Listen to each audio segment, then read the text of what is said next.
The internet holds many secrets, but some are buried deeper than others.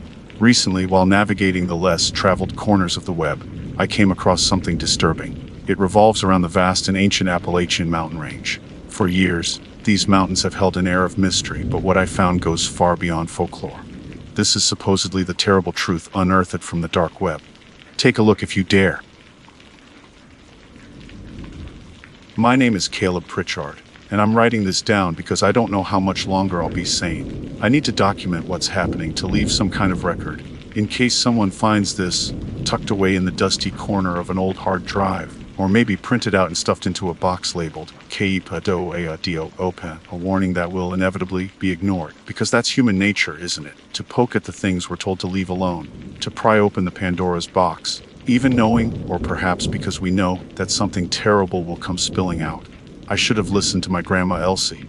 She was a wisp of a woman, all sharp angles and knowing eyes, her skin tanned and weathered like old saddle leather from a lifetime spent under the unforgiving Appalachian sun.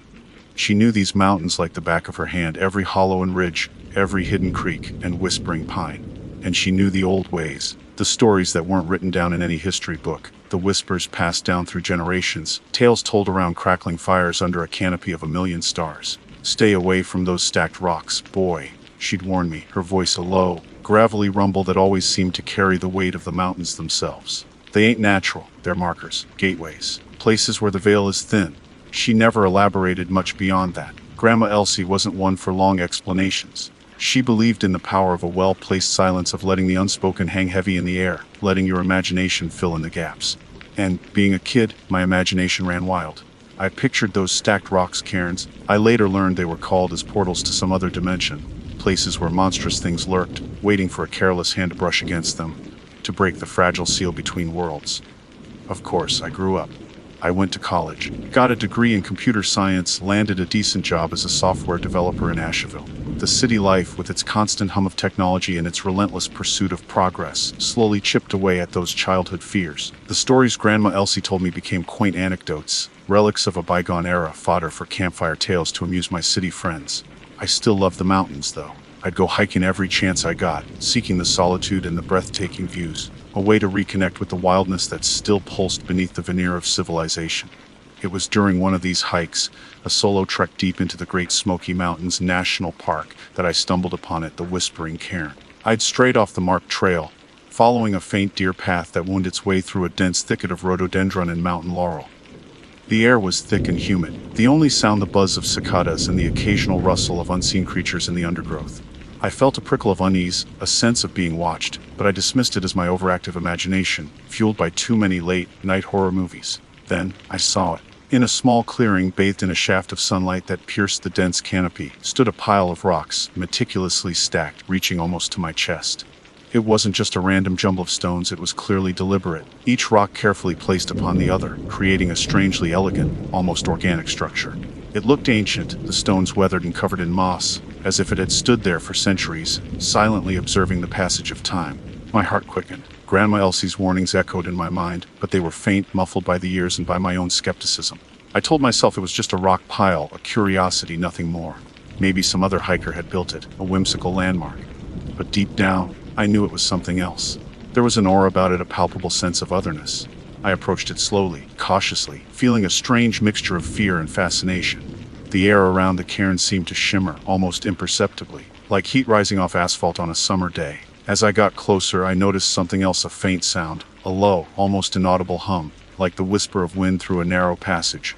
It was barely there, at the very edge of my hearing, but it was enough to send a shiver down my spine. I reached out, my hand hovering over the topmost stone. I hesitated for a moment, my rational mind battling with the primal fear that was rising within me. Don't be stupid, Caleb, I told myself. It's just a pile of rocks. But it wasn't, I knew it, I could feel it in my bones. And then, curiosity won, my fingers brushed against the cold, rough surface of the stone. It was like touching a live wire. A jolt of energy, not physical, but something deeper, surged through me. The whispering sound intensified, not louder, but clearer, as if a veil had been lifted. I could almost make out words, fragments of voices murmuring in a language I didn't understand, yet somehow felt deep in my soul. It was then, with a growing sense of horror, that I started to hear my name. Caleb. It was a whisper, barely audible, but it was there. It seemed to emanate from the rocks themselves, from the very earth beneath my feet. I recoiled, pulling my hand back as if I'd been burned. I stumbled backward, my heart pounding in my chest, my breath coming in ragged gasps. I turned and ran. I didn't stop running until I was back on the marked trail, surrounded by the reassuring sounds of other hikers, their voices and laughter a stark contrast to the chilling whispers I had heard. I tried to convince myself it was just my imagination, a hallucination brought on by dehydration or fatigue. But I knew better. The drive back to Asheville was a blur. I kept glancing in the rearview mirror, half expecting to see something following me. The city lights, usually a welcome sight, felt oppressive, suffocating. I locked myself in my apartment, checking the locks on the doors and windows, but the whispers didn't stop. Even inside my own home miles away from the mountains, I could still hear them. Faint, elusive, but always there, lurking at the periphery of my hearing. Whispering my name. Caleb. That was a few weeks ago. The whispers have grown stronger, more insistent. They follow me everywhere, a constant, tormenting presence. I've tried everything to block them out, loud music, white noise, even earplugs, but nothing works. They seem to bypass my ears entirely, resonating directly within my mind. And it's not just the whispers anymore. I've started seeing things too. Shadows flickering in the corners of my eyes, fleeting glimpses of shapes that shouldn't be there. I'm losing sleep, my appetite is gone, and I'm constantly on edge, jumping at every creak and groan of my old apartment building. It was the desperation, the growing certainty that I was losing my grip on reality, that led me to the dark web.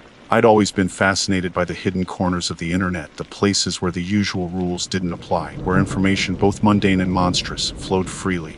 I figured, if anyone knew anything about whispering cairns, about the voices of the dead, it would be someone on a forum dedicated to the strange and the unexplained. I found it on a site called The Unseen Collective, a forum buried deep within the layers of the Tor network. It was a place where people shared stories of paranormal encounters, cryptid sightings, and ancient folklore. And there, among the threads about Bigfoot and alien abductions, I found a post titled, Appalachian Whispers: The Truth About the Cairns. The post detailed the legend of the Whispering Cairns, describing them as ancient structures built by the indigenous peoples of the Appalachian Mountains, not as burial mounds, but as conduits to the spirit world. They were said to amplify the voices of the dead, allowing them to communicate with the living. But the post also warned of the dangers of interacting with the cairns, of the potential for attracting unwanted attention from entities that resided on the other side. Entities that, once they had your name, would never let you go. The post ended with a chilling piece of advice. If you hear them whispering your name, run. And never look back. I should have listened. I should have stayed away from those stacked rocks. But I didn't. And now I'm paying the price. Now they're coming for me. And I don't know how much longer I can keep them at bay. The Unseen Collective forum became my obsession. I spent hours scouring its archives, reading every post even remotely related to Whispering Cairns, Appalachian folklore, or anything that might offer a clue, a solution, a way out of this nightmare.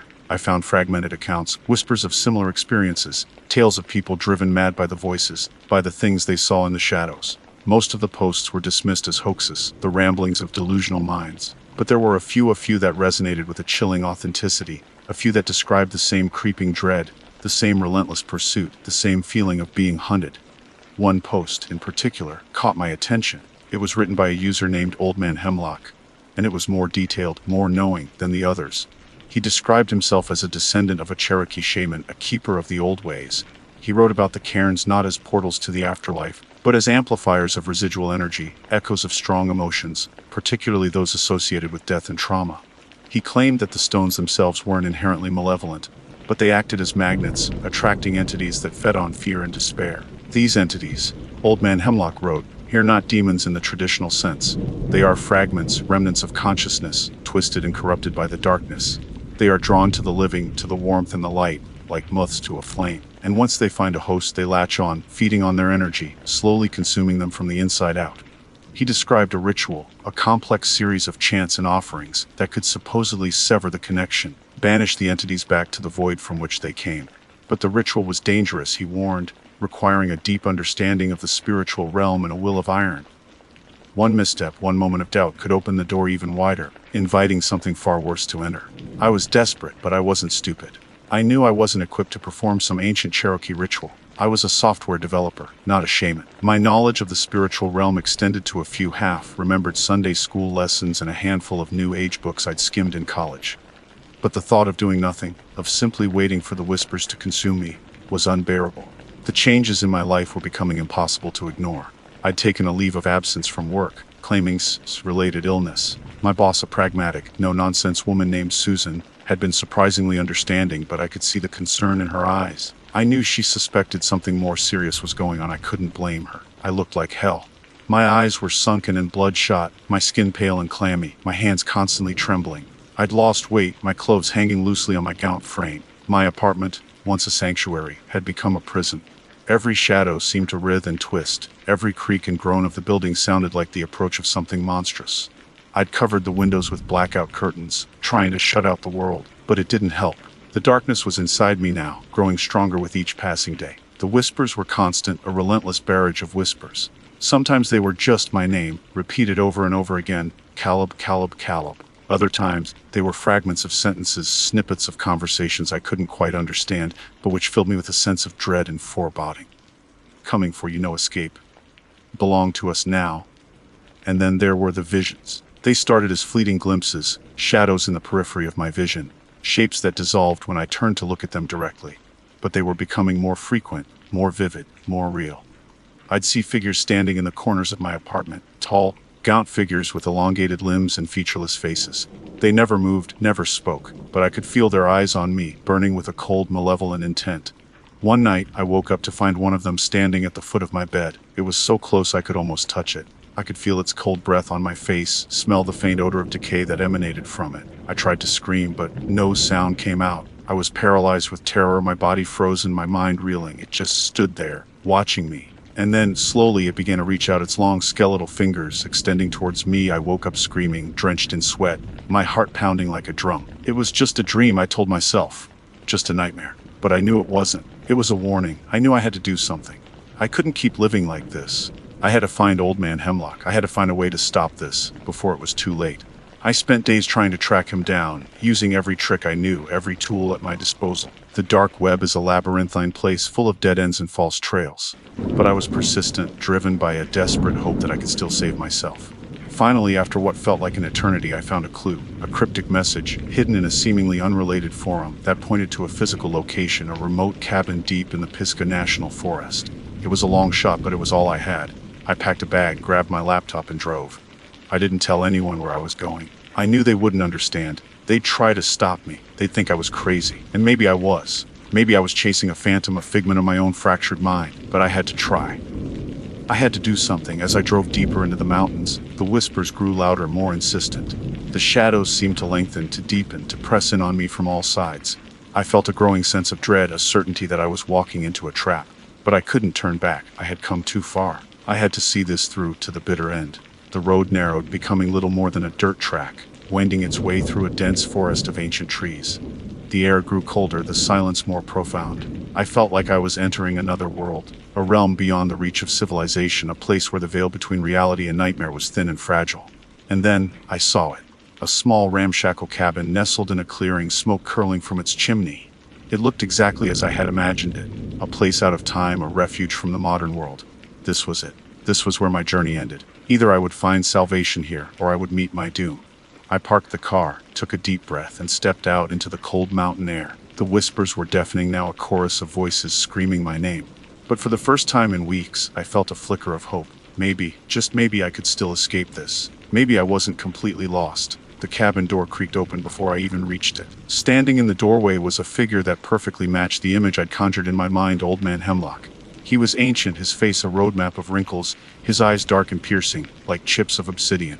He was dressed in worn buckskins, a beaded necklace hanging around his neck, a single eagle feather tucked into his long, gray braid. He didn't speak, just stared at me, his gaze unwavering, assessing. Finally, he broke the silence, his voice a low rumble that seemed to echo the whispers surrounding me. "You hear them, don't you, boy? The voices." I nodded, unable to speak, my throat constricted with fear. He gestured for me to enter. The cabin was dimly lit, the air thick with the scent of wood smoke and something else, something earthy and pungent, like dried herbs and damp soil.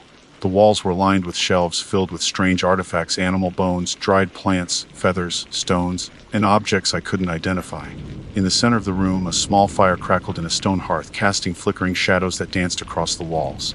"You touched the cairn," Old Man Hemlock said, stating the obvious. It wasn't a question. "Yes!" I managed to croak out. "I didn't know I didn't understand." "Ignorance is no excuse," he said, his voice devoid of sympathy. "The mountains have their own laws, their own ways. You broke them. And now, you pay the price. He explained, in more detail than his online posts, the nature of the Whispering Cairns. He confirmed that they were amplifiers not just of sound, but of energy, of the residual echoes of the past. He spoke of the entities that were drawn to them, not demons, but things that existed on the fringes of reality, feeding on negative emotions, on fear, on despair. He called them shadows, and he described them as parasitic, latching onto vulnerable minds, slowly consuming them from the inside out. They're drawn to weakness, he said, his eyes boring into me, to doubt, to fear, to despair. The more you feed them, the stronger they become. He told me that the ritual he'd mentioned online could work, but it was incredibly dangerous. It involved creating a temporary breach in the veil, allowing the shadows to fully manifest so they could be banished. But the breach was a two-way street. If I failed, if my will faltered, they could drag me through, into their realm, a place of endless darkness and torment. Are you willing to risk that? He asked, his gaze searching, probing. I hesitated. The thought of facing those things head-on terrified me. But the alternative was even worse, to be slowly consumed, to lose myself completely, to become nothing more than a vessel for their darkness. Yes, I said, my voice trembling, but firm. I have to try. The preparation took hours. Old Man Hemlock drew intricate symbols on the floor with charcoal and ash, chanting in a language I didn't understand, his voice rising and falling in a hypnotic rhythm. He prepared a mixture of herbs and roots, a foul-smelling concoction that he made me drink. It burned going down, and I felt a wave of nausea, followed by a strange clarity, a heightened awareness of my surroundings. The whispers intensified, becoming a deafening roar. The shadows in the cabin deepened, coalescing into shapes, into figures that leered at me from the corners of the room. I could feel their presence, their hunger, their eagerness to claim me. Old Man Hemlock placed a small, smooth stone in my hand, a piece of the same rock that made up the Whispering Cairn. This is your anchor, he said. Hold on to it. Focus on it. It will help you maintain your connection to this reality.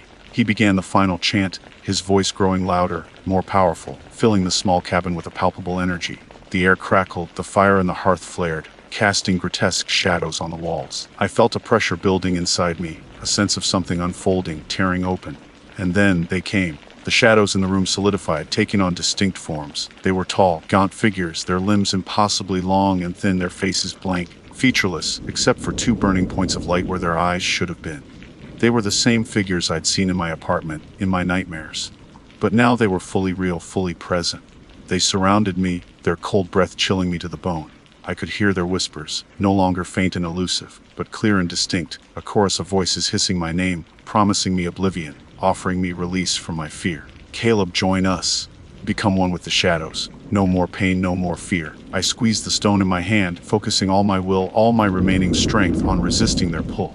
I repeated Old Man Hemlock's chants in my mind, clinging to them like a lifeline. The struggle was agonizing. It felt like my soul was being ripped apart. I could feel the shadows pulling at me, trying to drag me into their realm, into the endless darkness.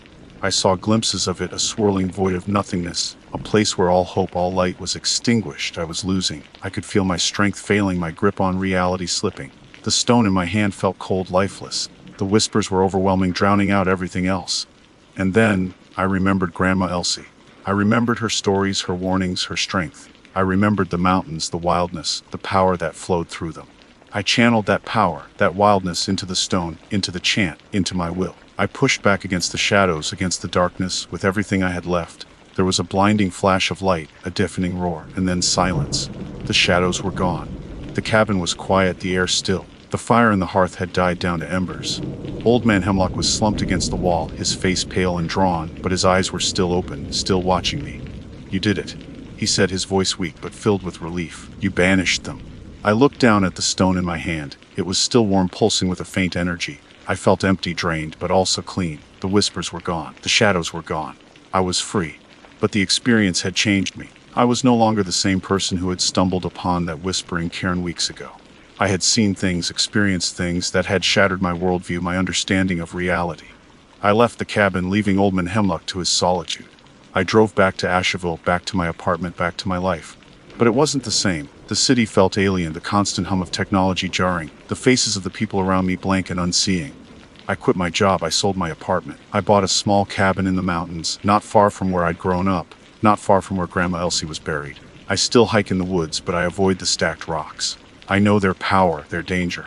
I know what lies beyond the veil. Sometimes, on quiet nights when the wind is just right, I think I can still hear them, the faint whispers of the shadows.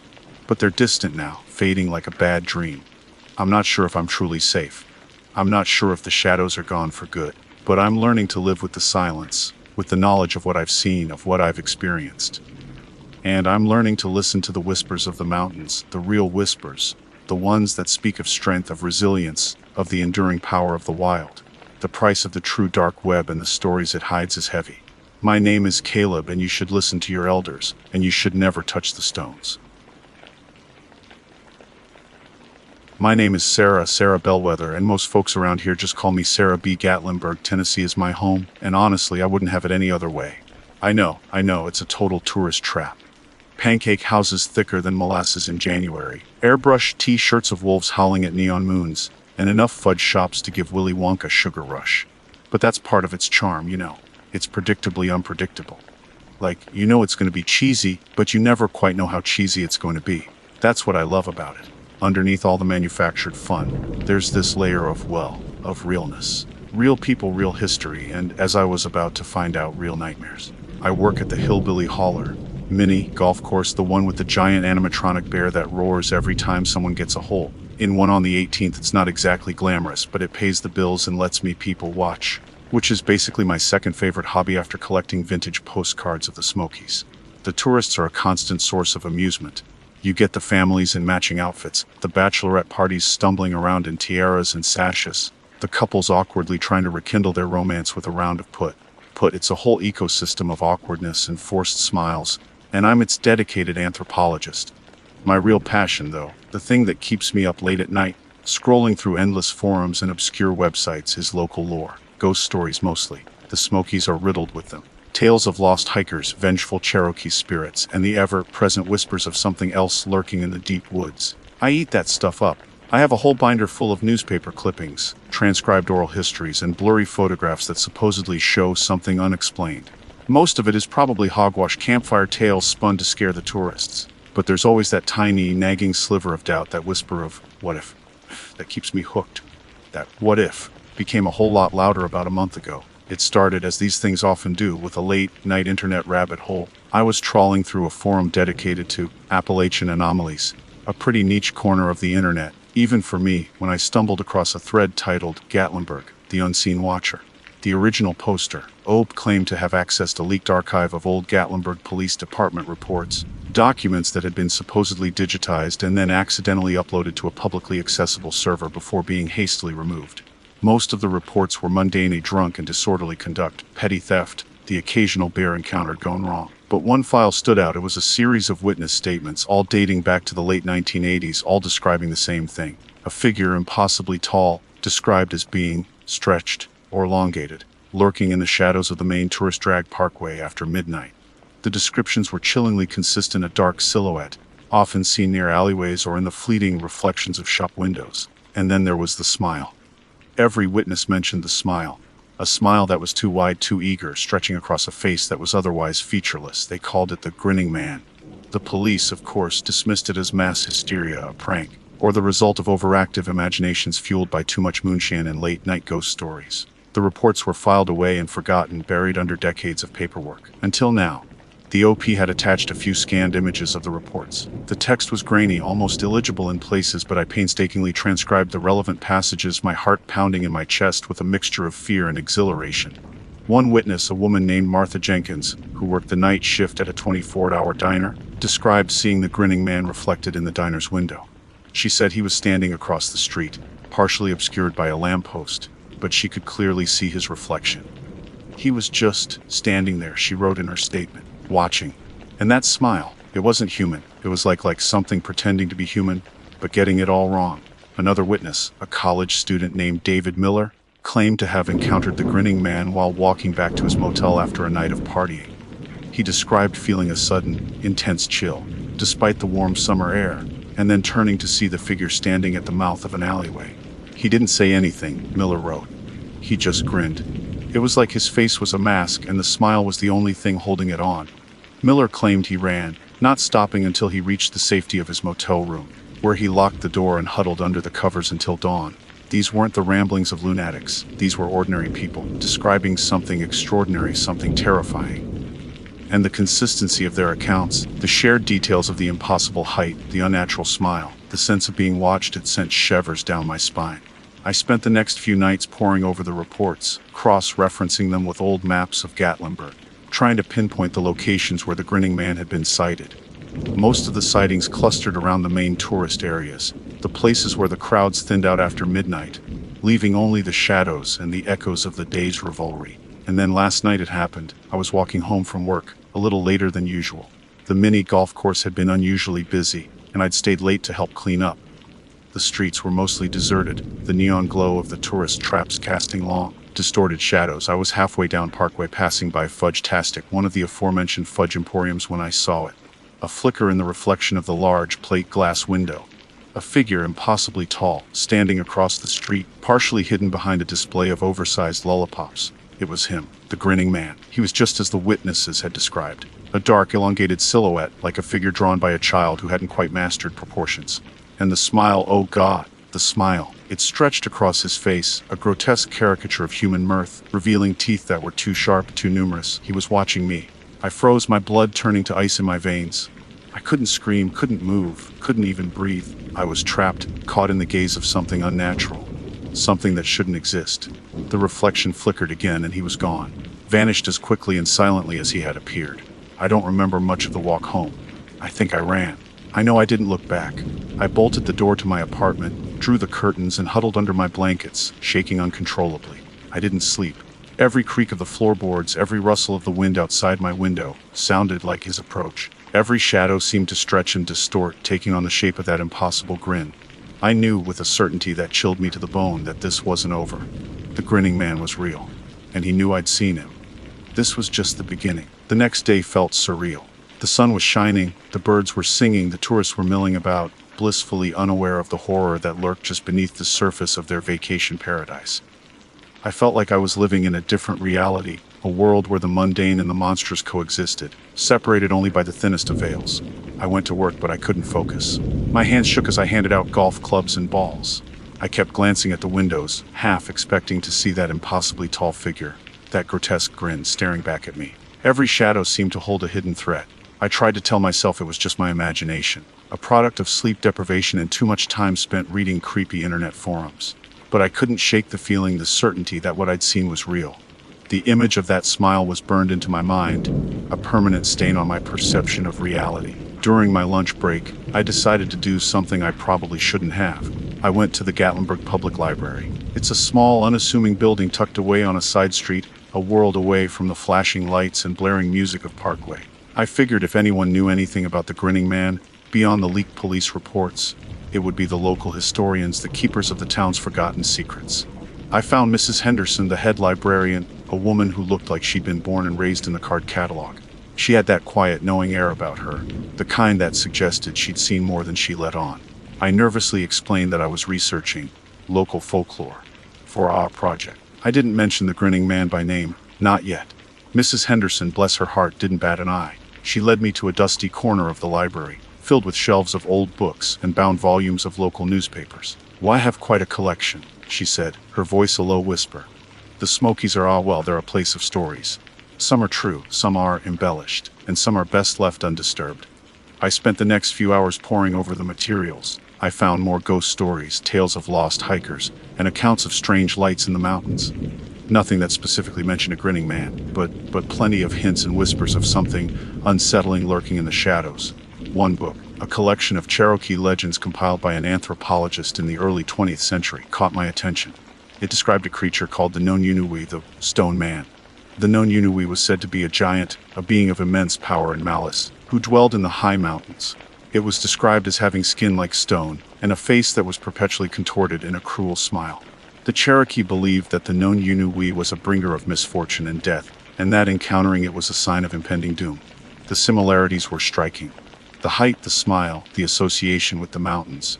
Could the grinning man be a modern manifestation of this ancient Cherokee legend? A creature that had somehow survived, adapting to the changing world, feeding on the fear and energy of the ever-growing crowds of tourists. I found another, even more obscure, reference in a faded, handwritten journal that belonged to one of Gatlinburg's early settlers. The journal entry, dated 1888, described a shadow man that haunted the newly built logging roads. The writer, a man named Silas McAllister, claimed that the shadow man was responsible for a series of unexplained accidents and disappearances among the loggers. He described the creature as being tall as a pine tree, with a grin that could curdle milk. Mallister wrote that the loggers had taken to leaving offerings of food and tobacco at the edge of the forest, in an attempt to appease the creature. The journal ended abruptly, with no further mention of the Shadow Man. I couldn't help but wonder what had happened to Silas McAllister. Had he fallen victim to the creature he described? As I was leaving the library, Mrs. Henderson stopped me. "Sarah B.," she said, her eyes fixed on mine, "be careful what you go looking for. Some things are best left buried." Her words sent a chill down my spine. It was clear she knew more than she was letting on. She knew about the grinning man, or at least, she knew about the legends that surrounded him. And she was warning me. That night, I couldn't sleep. The library's findings played on repeat, and the fear was more intense than the previous night. I decided I need to try something. Anything. I remembered McAllister's journal, the part about leaving offerings. I gathered bread, the last cigarette from a pack I had kept as a reminder to quit's ironic, I know, and some honey. I had no tobacco. The time between times when I saw him before. I went to where I saw him, the reflection, across the street from Fudge-tastic, and to the start of the alley beside it. I set the offering down in a small clearing at the alley's mouth. "I know you're there," I whispered, feeling like a fool, but too scared not to try. "I don't know what you are or what you want, but please just leave me alone." Silence, but the hum of electricity from the street signs and the soft buzz of insects suddenly stopped. I turned slowly, my heart feeling ready to explode, but scanning revealed nothing. Then I saw it. At the other end of the alley, further in the dark, was a faint flicker, like heat lightning, but too focused. It stretched up and up and up until it was impossibly tall, towering over the buildings on the other side of the alley. It resolved into him. The grinning man, he didn't move. He just stood there, grinning. The smile was worse this time. Wider, more hungry. I backed away slowly, never taking my eyes off him. He didn't follow. He just watched. I turned and ran, the image of that grin seared into my mind. I didn't go back to my apartment. I couldn't. I drove to a 24-hour diner, the same one mentioned in Martha Jenkins's statement, the one where she'd seen his reflection. I needed to be around people, even if they were strangers. Even if they couldn't protect me. I ordered coffee, my hand still shaking. I sat at a booth by the window, staring out at the empty street. The grinning man was out there. I knew it. He was watching, waiting, and I had a terrifying feeling that my offering hadn't appeased him. It had only confirmed his interest. I had acknowledged his existence, and in doing so, I had made myself a target. The fear was a cold, hard knot in my stomach, but beneath the fear, something else was stirring. Curiosity, a desperate need to understand. What was the grinning man? Why was he here? And what did he want with me? I knew I couldn't run forever. I had to find answers, even if it meant facing the horror head-on, even if it meant venturing into the darkness where he lurked. I had a feeling my collection of vintage postcards was about to get a whole lot more interesting. My hobby had become my nightmare, and I was just getting started. The diner coffee tasted like burnt tires and regret, but it kept me awake. I spent the rest of the night staring out the window, watching the shadows shift and lengthen as the pre-dawn light began to creep over the mountains. I was running on pure adrenaline and terror, a cocktail that was both exhilarating and utterly exhausting. I knew I couldn't go back to my apartment. The grinning man knew where I lived. He'd seen me. He'd chosen me. The thought sent a fresh wave of chills down my spine. I decided to go back to the library, not to research, but to think, to plan. Mrs. Henderson's warning echoed in my mind, "Be careful what you go looking for." But I was already past the point of no return. I was in it. I had to see this through, to find some kind of answer, some kind of closure. As I walked through the quiet streets, I noticed something I hadn't seen before. Tucked away in the corners of alleyways, hidden behind dumpsters, scrawled on the backs of "no parking" signs were smiles. Crude, hand-drawn smiles mimicking the grotesque grin of the entity I'd encountered. Some were drawn in chalk, others in marker, some even scratched into the brickwork. They were everywhere. It was like Ava Trail. A twisted game of follow the leader where the leader was a nightmare made flesh. The sight of those smiles, those crude echoes of the grinning man's presence, solidified something in my mind. He wasn't just a legend, a ghost story. He was a force. Something that had permeated the very fabric of Gatlinburg, infecting it with his presence, his malice. I reached the library just as Mrs. Henderson was unlocking the front door. She looked surprised to see me, a flicker of something in her eyes. "Fear, pity, "Sarah B.," she said, her voice low. "You're back. I need your help," I said, my voice trembling. "I know you know something about him, about the grinning man." She hesitated, then sighed. "Come inside," she said, ushering me into the quiet, dusty sanctuary of the library. She led me to a small, private reading room, a room I hadn't seen before. The walls were lined with books, even older and more weathered than the ones in the main collection. There was a single table in the center of the room, illuminated by a single, dim lamp. The grinning man, she said, her voice barely above a whisper, isn't just a story. He's a parasite. A being that feeds on attention, on fear, on the energy of this town. She explained that the grinning man wasn't a creature of the mountains, as the Cherokee legends suggested, but something else. Something that had been drawn to Gatlinburg by the sheer volume of human emotion, by the constant influx of tourists, their hopes, their dreams, their anxieties, their fears. He's a reflection, she said, all of the darkness that hides beneath the surface of all this manufactured joy. The greed, the desperation, the loneliness, he feeds on it all. She told me that the grinning man had always been here, in one form or another, lurking in the shadows, feeding on the fringes of human consciousness. But the recent surge in tourism, the explosion of social media, the constant need for attention and validation, it had amplified his power, made him stronger, bolder. The more people who know about him, the more powerful he becomes, she said. That's why the police reports were buried. That's why the old stories were suppressed. They were trying to starve him, to deny him the attention he craves. But the leak, I said, my voice shaking. The leak was a mistake, she said. A catastrophic one. It unleashed him. And you, Sarah B., you saw him. You acknowledged him. You gave him focus. The drawn smiles, I realized then with dread. They weren't just marking his territory. They were amplifying him, the attention, however small, feeding him. What can I do? I asked, desperation creeping into my voice. Mrs. Henderson looked at me, her eyes filled with a mixture of sadness and resolve. There's only one thing you can do, she said. You have to starve him. You have to deny him the attention he craves. You have to forget him. Forget him? How could I forget him? The image of that smile was seared into my brain. The terror I'd felt was a constant, knowing presence in my gut. It won't be easy, she said, as if reading my thoughts. He'll try to hold on. He'll try to make you remember. But you have to resist. You have to erase him from your mind, from your world. She handed me a small leather-bound book. This is a collection of counter-chants, she said. Old Appalachian spells designed to ward off evil, to cleanse the mind, to sever connections. I took the book, my hands trembling. It felt heavy, ancient, filled with a power I couldn't comprehend. Use it, she said. And pray it's enough. I left the library armed with the book in a desperate hope. I went back to the alleyway, to the place where I'd left the offering. The offering was gone. I began to chant, my voice barely a whisper at first, then growing stronger, more confident. The words were strange, archaic, but they resonated within me, stirring something deep inside. As I chanted, I felt a presence, a cold, dark presence pressing in on me, trying to silence me, to overwhelm me. I saw a flicker in the shadows, the outline of a tall, impossibly thin figure. The grin. I closed my eyes, focusing on the words of the chant, on the power of the ancient spells. I poured all my will, all my fear, all my desperation into the words, into the act of forgetting. I chanted until my voice was hoarse, until the sun began to rise, until the shadows retreated, until the presence had faded. I don't know how long I stood there chanting, praying, forgetting. But eventually, I opened my eyes. The alleyway was empty. The smiles were gone. I went back to my apartment. It felt different. Empty, but not in a menacing way. Just empty. I deleted all my files on the grinning man. I burned my notes. I threw away my vintage postcards. I erased him from my life, from my memory, as best I could. It's been a month now. I still work at the mini golf course. I still see the tourists, the families, the bachelorette parties. But something has changed. The darkness is gone. The sense of being watched has faded. I don't know if I truly forgot him. I don't know if he's really gone. Maybe he's still out there, lurking in the shadows, waiting for another opportunity, another leak, another me. But for now, I'm at peace. Or at least I'm pretending to be. Because that's the only way to survive.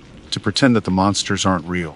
To pretend that the smiles are just smiles. But sometimes, late at night when the wind howls through the mountains, I think I see a flicker in the shadows, a flicker of a grin.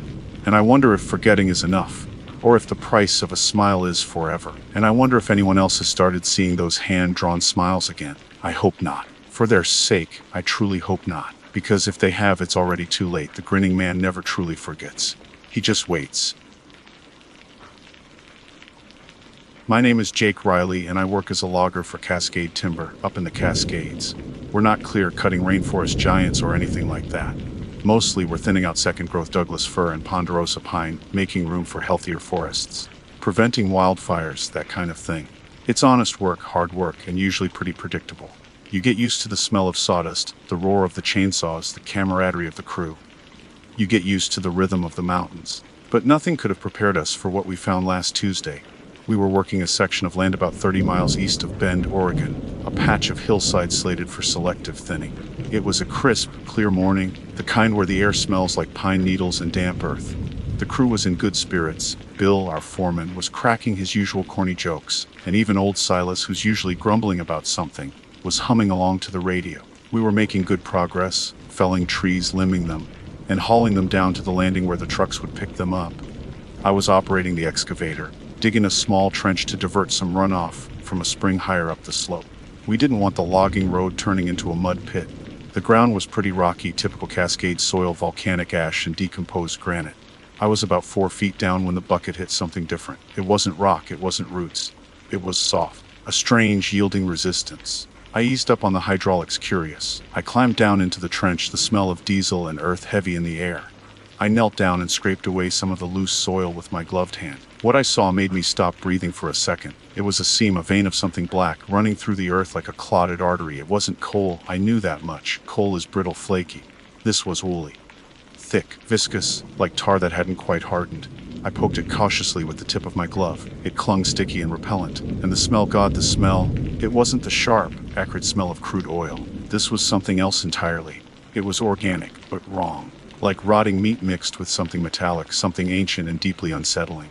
It made my stomach churn, a primal revulsion that went beyond anything I'd ever experienced. "Bill!" I yelled, scrambling back out of the trench. "Get over here!" "You gotta see this."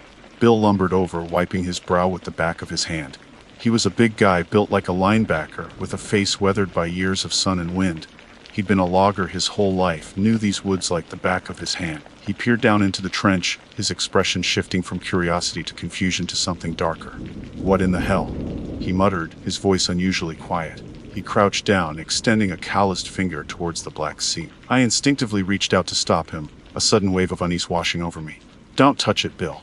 I don't like the look of it." He ignored me, his gaze fixed on the oily substance.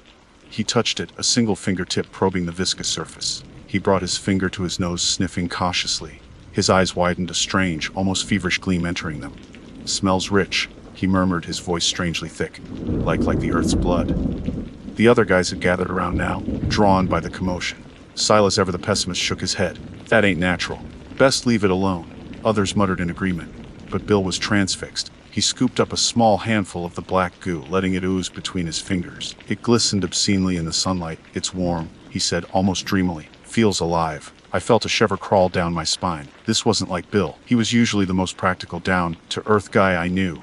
Now, he was acting strange, possessed. I knew I had to find out what this stuff was. I'm no geologist, and neither was anyone else on the crew. We deal with trees, not whatever this was. That night after work, I sat down at my laptop. I tried searching for black oily substance found in ground, strange-smelling black goo, all sorts of variations. Nothing. I was about to give up when I remembered a weird corner of the internet I'd stumbled across a few years back, a forum dedicated to unexplained phenomena. The kind of place where people discussed cryptids, conspiracy theories, and all sorts of fringe stuff. I'd mostly dismissed it as nonsense, but something told me this was the place to go. It took some digging, pun not intended, but I eventually found a thread on the Deep Web Mysteries subforum that seemed relevant. It was filled with cryptic posts, mostly in broken English and riddled with strange symbols. But one post, from a user calling themselves Researcher7, caught my eye. It described something called Unguent of the Deep Hollows. The description matched what I'd found almost perfectly. Viscous, black substance found in subterranean seams emanating a peculiar, unsettling odor, said to possess properties that affect the human mind. Induces feelings of intense greed, insatiable hunger, and a loss of self. The post went on to describe rituals associated with the unguent, ancient rites involving human sacrifice and other things I didn't want to think about. It was all incredibly disturbing, the kind of stuff that makes you question the sanity of the internet.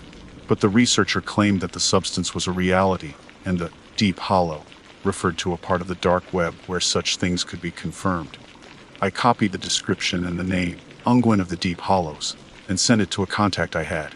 I won't go into details about how I know him, let's just say he has access to information that most people don't. He's a researcher of sorts, specializing in the darker corners of the internet. He owed me a favor. His reply came back a few hours later. "Jake, where did you find this? This is dangerous knowledge. The unguent is real according to the legends. It's said to drive men mad. Stay away from it." His warning only confirmed my worst fears. The next morning I went back to the site with a growing sense of dread. I found Bill already there, standing by the trench. He was different. His eyes were bloodshot, his skin pale and clammy. He was holding a small jar, filled with the black oil. He looked up at me, a vacant smile on his face. "Jake," he said, his voice raspy. "You gotta try this. It's amazing." He held out the jar, the oily substance sloshing inside. I recoiled, a wave of nausea washing over me. "Bill, put that down," I said, trying to keep my voice steady. "That stuff, it's not good for you. I know what it is." He chuckled, a low, guttural sound that sent chills down my spine. "You don't know anything, Jake. This is power. This is life." He brought the jar to his lips. And then, to my horror, he started to drink. He drank the unguent of the deep hollow. He drank it as a starving man drinks water. I stood frozen. I could not believe my eyes. I watched, paralyzed with disbelief, as Bill gulped down the unguent. The black oil ran down his chin, staining his beard like some grotesque parody of a feast. He smacked his lips, a disturbing, almost animalistic sound, and sighed contentedly. His eyes, which had been bloodshot and vacant moments before, now burned with an unnatural intensity. "Bill, what have you done?" I stammered, my voice barely a whisper. He looked at me, his expression shifting from euphoria to a strange sort of pity. "You wouldn't understand, Jake. You're still blind. This," he patted his stomach, a sickening squelching sound emanating from within. "This is the key to everything." He offered me the jar again, now almost empty. A single, thick drop of the unguent clung to the rim. "Just a taste, Jake. You'll see." I recoiled, backing away slowly. "Stay away from me, Bill. You're not yourself." He laughed, a harsh, barking sound that echoed through the trees. "Not myself. I'm more myself than I've ever been." I can feel it, the power coursing through me. I can feel everything. His gaze drifted past me, towards the woods. His eyes narrowed, focusing on something I couldn't see. He started to tremble, a low growl rumbling in his chest. "What is it, Bill?" I asked, my voice trembling. "What do you see?" He didn't answer. He just kept staring, his body tensing like a coiled spring. Then, with a sudden explosive movement, he lunged into the trees, crashing through the undergrowth with terrifying speed. I stood there for a moment, stunned. The silence of the woods, broken only by the rustling of leaves and the distant caw of a crow, seemed to press in on me. I felt a growing sense of unease, a primal fear that I couldn't explain. I knew I should follow him, but I was terrified. What had that stuff done to him? What was he capable of? I cautiously approached the edge of the woods, calling out his name. "Bill! Bill, where are you?" No answer. Only the silence and the lingering, sickening smell of the unguent. I took a deep breath, steeling myself. I had to find him. He was my foreman, my friend, or at least he had been. I couldn't just leave him out there, alone and changed. I pushed my way through the undergrowth, following the trail of broken branches and disturbed earth that Bill had left behind. The forest floor was damp and soft, muffling my footsteps. The air was thick with the scent of pine and that other smell, that lingering trace of the unguent. I walked for what felt like hours, my anxiety growing with each step. The woods seemed to be getting darker, the trees taller and more menacing.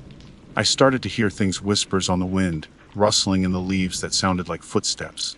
I told myself it was just my imagination, the fear playing tricks on my mind. But I couldn't shake the feeling that I was being watched. Finally, I found him. He was in a small clearing, bathed in a shaft of sunlight that pierced through the canopy. He was eating. I stopped dead in my tracks, my stomach churning. I couldn't see what he was eating at first, only the hunched, animalistic posture, the tearing sounds, the wet, sickening smacking of lips. I took a step closer, my heart pounding in my chest. It was a deer. A young buck, its eyes wide and vacant, its body mutilated.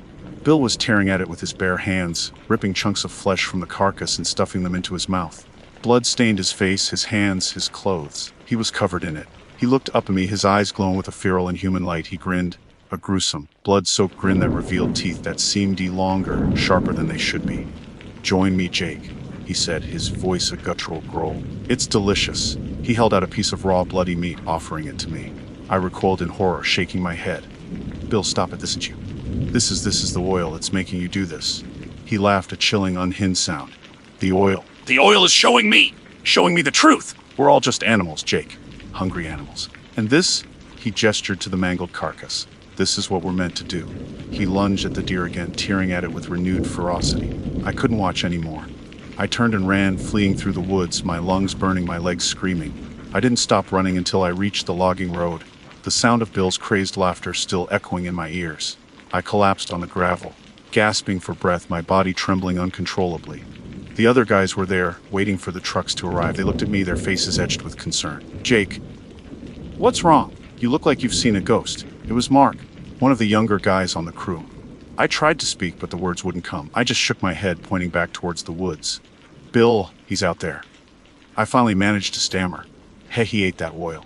He's not right." They looked at each other, their expressions shifting from concern to disbelief. "What oil? What are you talking about?" Silas, ever the skeptic, scoffed. I tried to explain, tell him about the black seam, the England, the research I'd done, Bill's transformation. But my words came out jumbled. They thought I was crazy. "Jake, you're just tired," Mark said, putting a hand on my shoulder. "You need to rest." "No, you don't understand," I cried. He's a monster. He's out there, hunting." I looked back towards the woods, my eyes scanning the tree line. I saw a flicker of movement, a dark shape lurking in the shadows. He was watching us. I pointed, my hand trembling. There he is." "Look." The other guys followed my gaze, but they saw nothing. "Jake, there's nothing there," Silas said, shaking his head. "You're imagining things." But I knew what I saw. I saw the hunger in his eyes, the predatory gleam. I knew he was waiting for the right moment to strike. And I knew that we were all in danger. The England had changed him, twisted him into something inhuman. And now he was hungry for more than just deer. I could feel it in my bones. The woods were no longer safe, and neither were we. The darkness had been unleashed, and it was spreading. The deep hollows had found a way to surface. And it was all thanks to a seam of black, viscous oil and a man's insatiable greed. Or was it something more? I did not know. But I was about to find out. They didn't believe me. They thought I was hallucinating, suffering from exhaustion, maybe even going mad. Silas kept muttering about city boys and not being cut out for the woods. Mark tried to be sympathetic, but I could see the doubt in his eyes. They wanted to get back to work, to pretend that nothing was wrong. But I knew. I saw Bill lurking at the edge of the trees, a shadow among shadows, his presence a constant, sickening weight in the pit of my stomach. I refused to go back to the dig site. I told them I was sick, needed to go home. They reluctantly agreed, Silas grumbling about lost productivity. As I walked away, I kept glancing back, half expecting Bill to leap out of the woods and attack. He didn't. He just watched. I drove home in a daze, my mind racing. I needed to warn someone, to tell someone what was happening. But who would believe me? The police. They'd think I was crazy, just like the guys at work. My family, they'd worry, but they wouldn't understand. I remembered my contact, the dark web researcher. He was my only hope. I pulled over to the side of the road and sent him a frantic message. "Bill drank the unguent. He's changed. Hunting. The others don't see it. Help me." The reply came back almost instantly. "Get out of there." Now, the unguent doesn't just change them, Jake. It hollows them, makes them vessels. For something else. Something else. I typed back, my hands shaking. "What do you mean?" "The deep hollows. They're not just a place on the internet, Jake. They're a wide dimension. A realm of hunger. The unguent is a bridge. Bill, he's not just Bill anymore. He's a host. A host." The words sent a chill down my spine. I looked back towards the mountains, towards the woods where Bill was waiting. I understood now. It wasn't just madness. It wasn't just some primal transformation. It was something worse. Something ancient and malevolent. I knew I couldn't go home. Bill would be looking for me. He'd be drawn to me, to the others. I had to get away, to find somewhere safe, somewhere I could think. I drove aimlessly for hours, my mind a whirlwind of fear and confusion. The sun began to set, casting long, eerie shadows across the landscape. I found myself on a deserted back road, surrounded by dense forest. I pulled over, my body exhausted, my mind numb. I must have drifted off, because the next thing I knew, I was being jolted awake by a loud banging on my car window. It was Bill. His face was pressed against the glass, his eyes glowing with that same inhuman light. His skin was stretched tight over his bones, his features distorted, almost skeletal. He was smiling, a wide, grotesque grin that revealed rows of sharp, pointed teeth. He looked hollow, like an empty shell filled with something dark and hungry. "Jake," he hissed, his voice a raspy whisper that seemed to come from everywhere and nowhere at once. "You can't run. The hollows, they call to us. We are one now." He smashed the window with his fist, the glass shattering inwards. I screamed, scrambling back, trying to get away. He reached in, his long, claw-like fingers grasping at me. I fumbled for my keys, my hands shaking so badly I could barely hold them. I managed to start the engine, throwing the car into reverse. I slammed on the accelerator, the tires spinning on the gravel. The car lurched backwards, dragging Bill with it for a few feet before he lost his grip. He stumbled, falling to the ground. I didn't stop. I kept driving, speeding down the road, not caring where I was going, just wanting to get away. I drove until the car ran out of gas, miles from anywhere. I stumbled out, my legs weak, my body trembling. I was in the middle of nowhere, surrounded by darkness. The silence of the woods was deafening, broken only by the sound of my own ragged breathing. Then I heard it. A low, guttural growl coming from the trees. It wasn't just one growl. It was many. I looked around, my heart pounding in my chest. I saw them. Shadows moving in the darkness, eyes glowing with that same inhuman light. They were coming from all directions, closing in on me. It wasn't just Bill anymore. There were others, the other loggers, Silas, Mark, all of them. Their faces were distorted, their bodies twisted, their eyes hollow. They were all hollowed. They were moving slowly, deliberately, like predators stalking their prey. They were smiling, those same grotesque blood-soaked grins. They were hungry. I knew it was over. There was nowhere to run, nowhere to hide. I was surrounded. I closed my eyes, waiting for the inevitable. I thought of my family, of my friends, of the life I would never live. I thought of the unguent, of the deep hollows of the darkness that had consumed us all. Then, I heard a voice that seemed to come from inside my head, a voice that was both ancient and terrifying. "Join us, Jake," it whispered. "Become one with the hollows." Where's the hunger? It is inevitable. I felt a strange pull, a seductive yearning to give in, to surrender to the darkness. It would be so easy, so peaceful, just to let go. But then I remembered something my grandfather, a Native American elder, had told me long ago. He had spoken of ancient spirits, of forces of nature that were both benevolent and malevolent. He had told me that the earth had a power that could be used for good or for evil. I opened my eyes. I looked at the hollowed men, at the darkness that surrounded me. I felt the fear, the despair, the hopelessness. But I also felt something else. A spark of defiance, a flicker of hope. I reached down and touched the earth, the cold, damp soil. I closed my eyes and focused, drawing on the strength of the land, on the ancient wisdom of my ancestors. I whispered a prayer to the spirits of the earth, a prayer for protection, for strength, for deliverance. I felt a surge of energy, a warmth that spread through my body. I opened my eyes and I saw something. A faint glow emanating from the earth, surrounding me like a shield. The hollowed men hesitated, their eyes widening in fear. They growled, their voices rising in a chorus of rage and frustration. They tried to approach me, but they couldn't. The glow repelled them, pushing them back. I stood my ground, my heart still pounding, but my fear replaced by a strange sense of calm.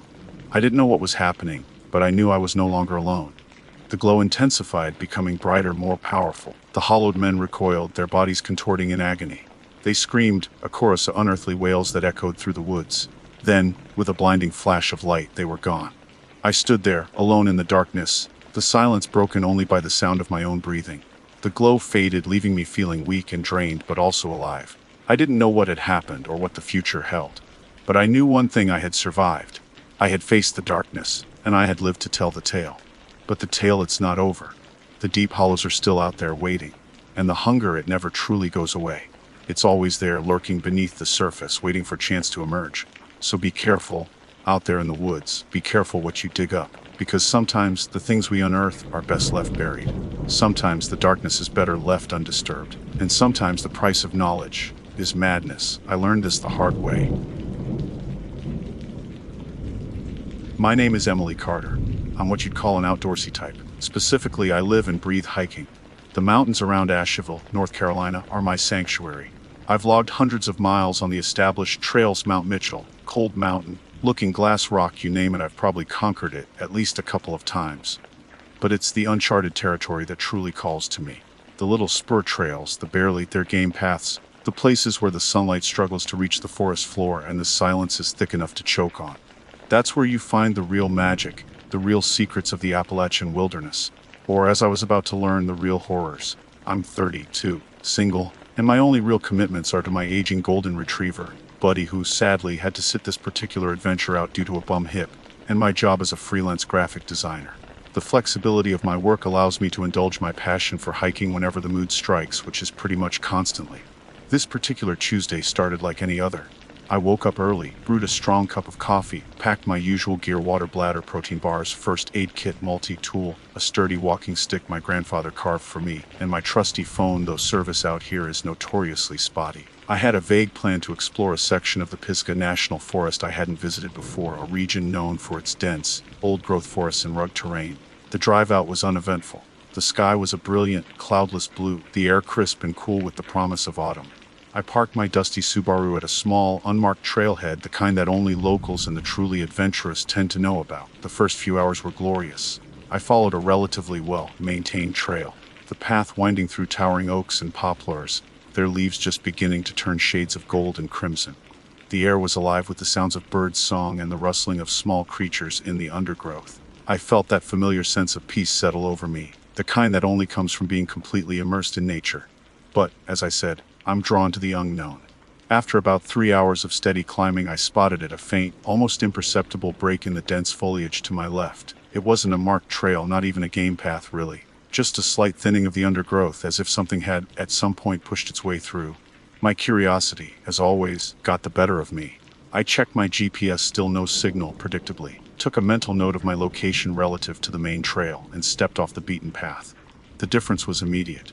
The sunlight dimmed, filtered through the thick canopy overhead. The sounds of the forest seemed to fade, replaced by an unsettling quiet. It wasn't complete silence, not yet, but there was a noticeable absence of the usual ambient noise. The air felt heavier, cooler, and carried a faint, earthy scent, a mixture of damp soil, decaying leaves, and something else, something I couldn't quite place, something almost metallic. I continued to push forward, carefully picking my way through the tangled undergrowth. The terrain became steeper, the trees closer together. Twisted roots snaked across the ground, threatening to trip me. I had to use my walking stick for balance, pushing aside thorny vines and low, hanging branches. I was starting to feel a little uneasy, a prickle of apprehension at the back of my neck. This wasn't the usual exhilarating feeling of exploring a new place. This was something different, something off. Then, I reached it, the hollow. It was a small, circular depression in the landscape, almost perfectly symmetrical, as if something had scooped out a giant bowl of earth. The trees surrounding it were ancient, their gnarled branches reaching out like skeletal fingers. And the silence, it was absolute. Not a single bird chirped, not a single leaf rustled. It was a silence so profound it felt oppressive, like a physical weight pressing down on me.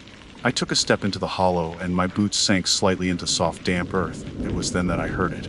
At first, it was barely perceptible, just a faint, high-pitched hum almost at the edge of my hearing range. It sounded like singing, a single sustained note wavering slightly, like a tuning fork vibrating in the void. It seemed to be coming from everywhere and nowhere at once. I stopped, holding my breath, trying to pinpoint the source. But it was impossible. The sound seemed to permeate the very air, the very ground beneath my feet. My heart started to beat faster. I told myself it was just the wind or some strange acoustic phenomenon caused by the shape of the hollow. But deep down I knew it was something else, something unnatural.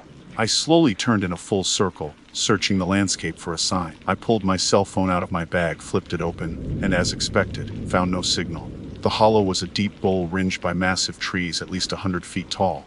Their branches interlaced above, blocking out most of the sunlight. The metallic smell was now definitely stronger, and as my eyes adjusted to the gloom, I noticed that everything was covered in a thin layer of reddish dust. I touched a nearby tree trunk, running my fingers down the bark, and they came away stained with the stuff. It looked like rust. The singing continued, its eerie tone starting to drill into my head. I wanted to leave. I needed to leave. I turned back the way I thought I had come, but nothing looked familiar. The dense undergrowth seemed to have closed in behind me, forming an impenetrable wall of green. I took a few tentative steps, pushing through the branches, but it was no use. Every direction looked the same, a suffocating maze of trees and vines. Panic began to set in. I tried to calm myself, to think rationally. I had a compass, didn't I? I rummaged through my backpack, my hands shaking. Yes, there it was. But when I looked at it, the needle was spinning wildly useless. I felt a wave of dizziness, a strange disorientation. My thoughts were becoming fuzzy. Then, I remembered something I had dismissed as just another online rabbit hole. A few weeks ago, while browsing the darker corners of the internet, I had stumbled across a forum dedicated to what they called sonic anomalies, unexplained sounds, frequencies, and auditory phenomena that defied conventional explanation. Most of it was clearly nonsense: conspiracy theories, alien encounters, government experiments. But one thread had caught my eye: the Song of the Hollow. It described a similar phenomenon to what I was experiencing now, a faint, high-pitched song heard in remote, secluded locations. The posts were fragmented, cryptic, filled with warnings and half-remembered accounts. But the recurring theme was that the song drew people in, disoriented them, and ultimately made them forget. Forget their way back, forget their purpose, forget who they were. I scoffed at it at the time. Just another creepypasta, I thought. A bit of internet folklore designed to scare the gullible. But now, standing in this silent hollow, with the eerie song echoing in my ears and my mind starting to unravel, it didn't seem so far-fetched. I couldn't remember how long I'd been walking. I couldn't remember the exact route I'd taken from the main trail. I couldn't even remember why I was here. My name is Emily. I'm a hiker. I love the trails. That much I knew. But where was I? Which way was home? The song was getting louder, filling my head, drowning out my thoughts. I felt a strange sense of calm washing over me, a detachment from my fear, from my confusion. It was almost pleasant. I closed my eyes, letting the sound wash over me. It felt like coming home. This hollow, this song, it felt familiar, as if I had been here before, countless times. My panic was gone, replaced by a dull achy of longing, a desire to stay, to become part of the silence, part of the song. I started to walk again, not back the way I thought I'd come, but deeper into the hollow, drawn by the sound like a moth to a flame. The reddish dust swirled around my ankles, and the metallic smell was almost overpowering. But I didn't care. Nothing mattered anymore except the song. The song of the hollow. I started humming along. The humming felt natural, instinctive. A resonance within me, vibrating in harmony with the song of the hollow. It wasn't my voice, not exactly. It was older, deeper. A chorus of voices blended into one, echoing through the chambers of my mind. I walked on the rust-colored dust clinging to my boots, my clothes, my skin. It didn't feel like dirt. It felt alive somehow, pulsating with a faint warmth. The trees around me seemed to shift and sway, even though there wasn't a breath of wind. Their branches, gnarled and twisted like arthritic fingers, reached out not to obstruct me, but to guide me. I no longer felt like an intruder in this place. I felt welcomed. As I moved deeper into the hollow, I began to notice things I hadn't seen before. Small, almost imperceptible details that sent shivers down my spine, not of fear, but of recognition. Scratches on the bark of the trees, arranged in patterns that seemed almost linguistic. Stones piled in small cairns, not randomly, but with a deliberate, if unfathomable, purpose. And most disturbingly, faint impressions in the reddish dust, footprints, but not human. Too long, too narrow, with oddly spaced toes. My memory was a fragmented mess. Flashes of images, disconnected and fleeting, flickered through my mind. My apartment, Buddy's goofy grin, the faces of friends and family, but they were like faded photographs, their edges blurred, their colors leached away. The details were slipping, replaced by a growing sense of emptiness, a void where my identity used to be. I reached a small clearing, the center of the hollow. Here, the song was at its strongest, a palpable vibration that resonated in my bones. In the middle of the clearing stood a single massive tree, far larger than any of the others. Its trunk was impossibly wide, its bark a deep, almost black shade of red. And at its base, nestled among the exposed roots, was something. It was difficult to describe. A shapeless mass glowing faintly with an internal light. It pulsed rhythmically in time with the song, like a giant beating heart. The reddish dust was thickest here, forming a swirling vortex around the object. As I approached, I felt a pull, an irresistible urge to touch it. My hand reached out almost involuntarily. My fingers brushed against the surface of the mass. It was warm, surprisingly soft, like living tissue. And as I touched it, the song intensified, flooding my senses, obliterating everything else. The fragmented memories returned, but this time they were different. They weren't my memories, they were other. Visions of other people, other times, other places. Faces I didn't recognize, yet felt intimately familiar. I saw a young woman dressed in clothes that looked centuries old, standing in this same clearing, her face filled with a mixture of terror and awe. She was singing, her voice blending with the song of the hollow. I saw a Native American warrior, his body painted with intricate designs, performing a ritual dance around the massive tree. He too was singing. I saw a group of hikers, much like myself, their faces etched with confusion and fear, their eyes slowly losing focus as they succumbed to the song. And then I saw myself, or rather, a version of myself, standing in this clearing in different clothes at different times throughout history. Always the same expression on my face, a blissful, vacant smile. Always singing the same song. The realization hit me with the force of a physical blow. This wasn't the first time I had been here. This had happened before, countless times. The song of the hollow wasn't just drawing me in, it was recycling me. Erasing my memories, absorbing my essence, and then releasing me, only to draw me back again. The dark web forum, the song of the hollow. Thread, it wasn't just speculation. It was a record. A fragmented, incomplete, but terrifyingly accurate record of this place, of this phenomenon. The posts I had read, the warnings, the half-remembered accounts, they were echoes of forgotten voices, the remnants of past victims, their memories leaking out into the digital world. One post, in particular, stood out in my mind. It was a single cryptic sentence: "The hollow remembers what we forget." Now I understood. The hollow was a memory, a living, breathing repository of forgotten lives, sustained by the song. And the mass at the base of the tree, that was the source. The heart of the hollow. The thing that was absorbing us, erasing us, and then recreating us. The urge to touch it again was overwhelming. To merge with it, to become part of the collective memory, to finally understand the purpose of this endless cycle. But a tiny flicker of resistance remained, a spark of my former self refusing to be extinguished. The memory of Buddy's wet nose nudging my hand, the smell of coffee brewing in the morning, the feel of sunlight on my skin. These fragments, however faint, were anchors, tethering me to a reality that was rapidly slipping away. I pulled my hand back, stumbling away from the pulsating mass. The song intensified, a deafening roar in my ears trying to reclaim me. I covered my ears, but it was no use. The sound was coming from inside me, from the very core of my being. I knew I had to get out. I had to break the cycle. But how? The hollow had already erased my sense of direction, my memory of the path. I was trapped, lost in a maze of trees and rust-colored dust. Then, I remembered something else from the forum, a post that had seemed particularly absurd at the time. It claimed that the song could be countered. That a specific frequency, a dissonant chord, could disrupt its power. The poster had even provided a link to an audio file, a jarring, unpleasant sound that he claimed was the unsee song. I had dismissed it as nonsense, of course. But now, with nothing left to lose, I frantically searched through my backpack for my phone. It was still there miraculously. I pulled it out, my hands shaking so badly I could barely hold it. No signal as expected. But the downloaded files, they were still there. I scrolled through my music library, desperately searching for the file. My vision was blurring, my thoughts scattering. The song was overwhelming me, erasing me. I was losing myself. There! I found it. Anti-song? A ridiculous name, but it was my only hope. I pressed play, holding the phone up to my ear. A wave of nausea washed over me. The sound was horrific, a screeching, grating cacophony of noise that seemed to violate the very laws of harmony. It clashed violently with the song of the hollow, creating a dissonance that was physically painful. But it was working. The song for the first time faltered. The pull of the mass weakened. The trees seemed to recoil, their branches no longer guiding, but threatening. The reddish dust swirled around me, a vortex of confusion and anger. I felt a surge of clarity.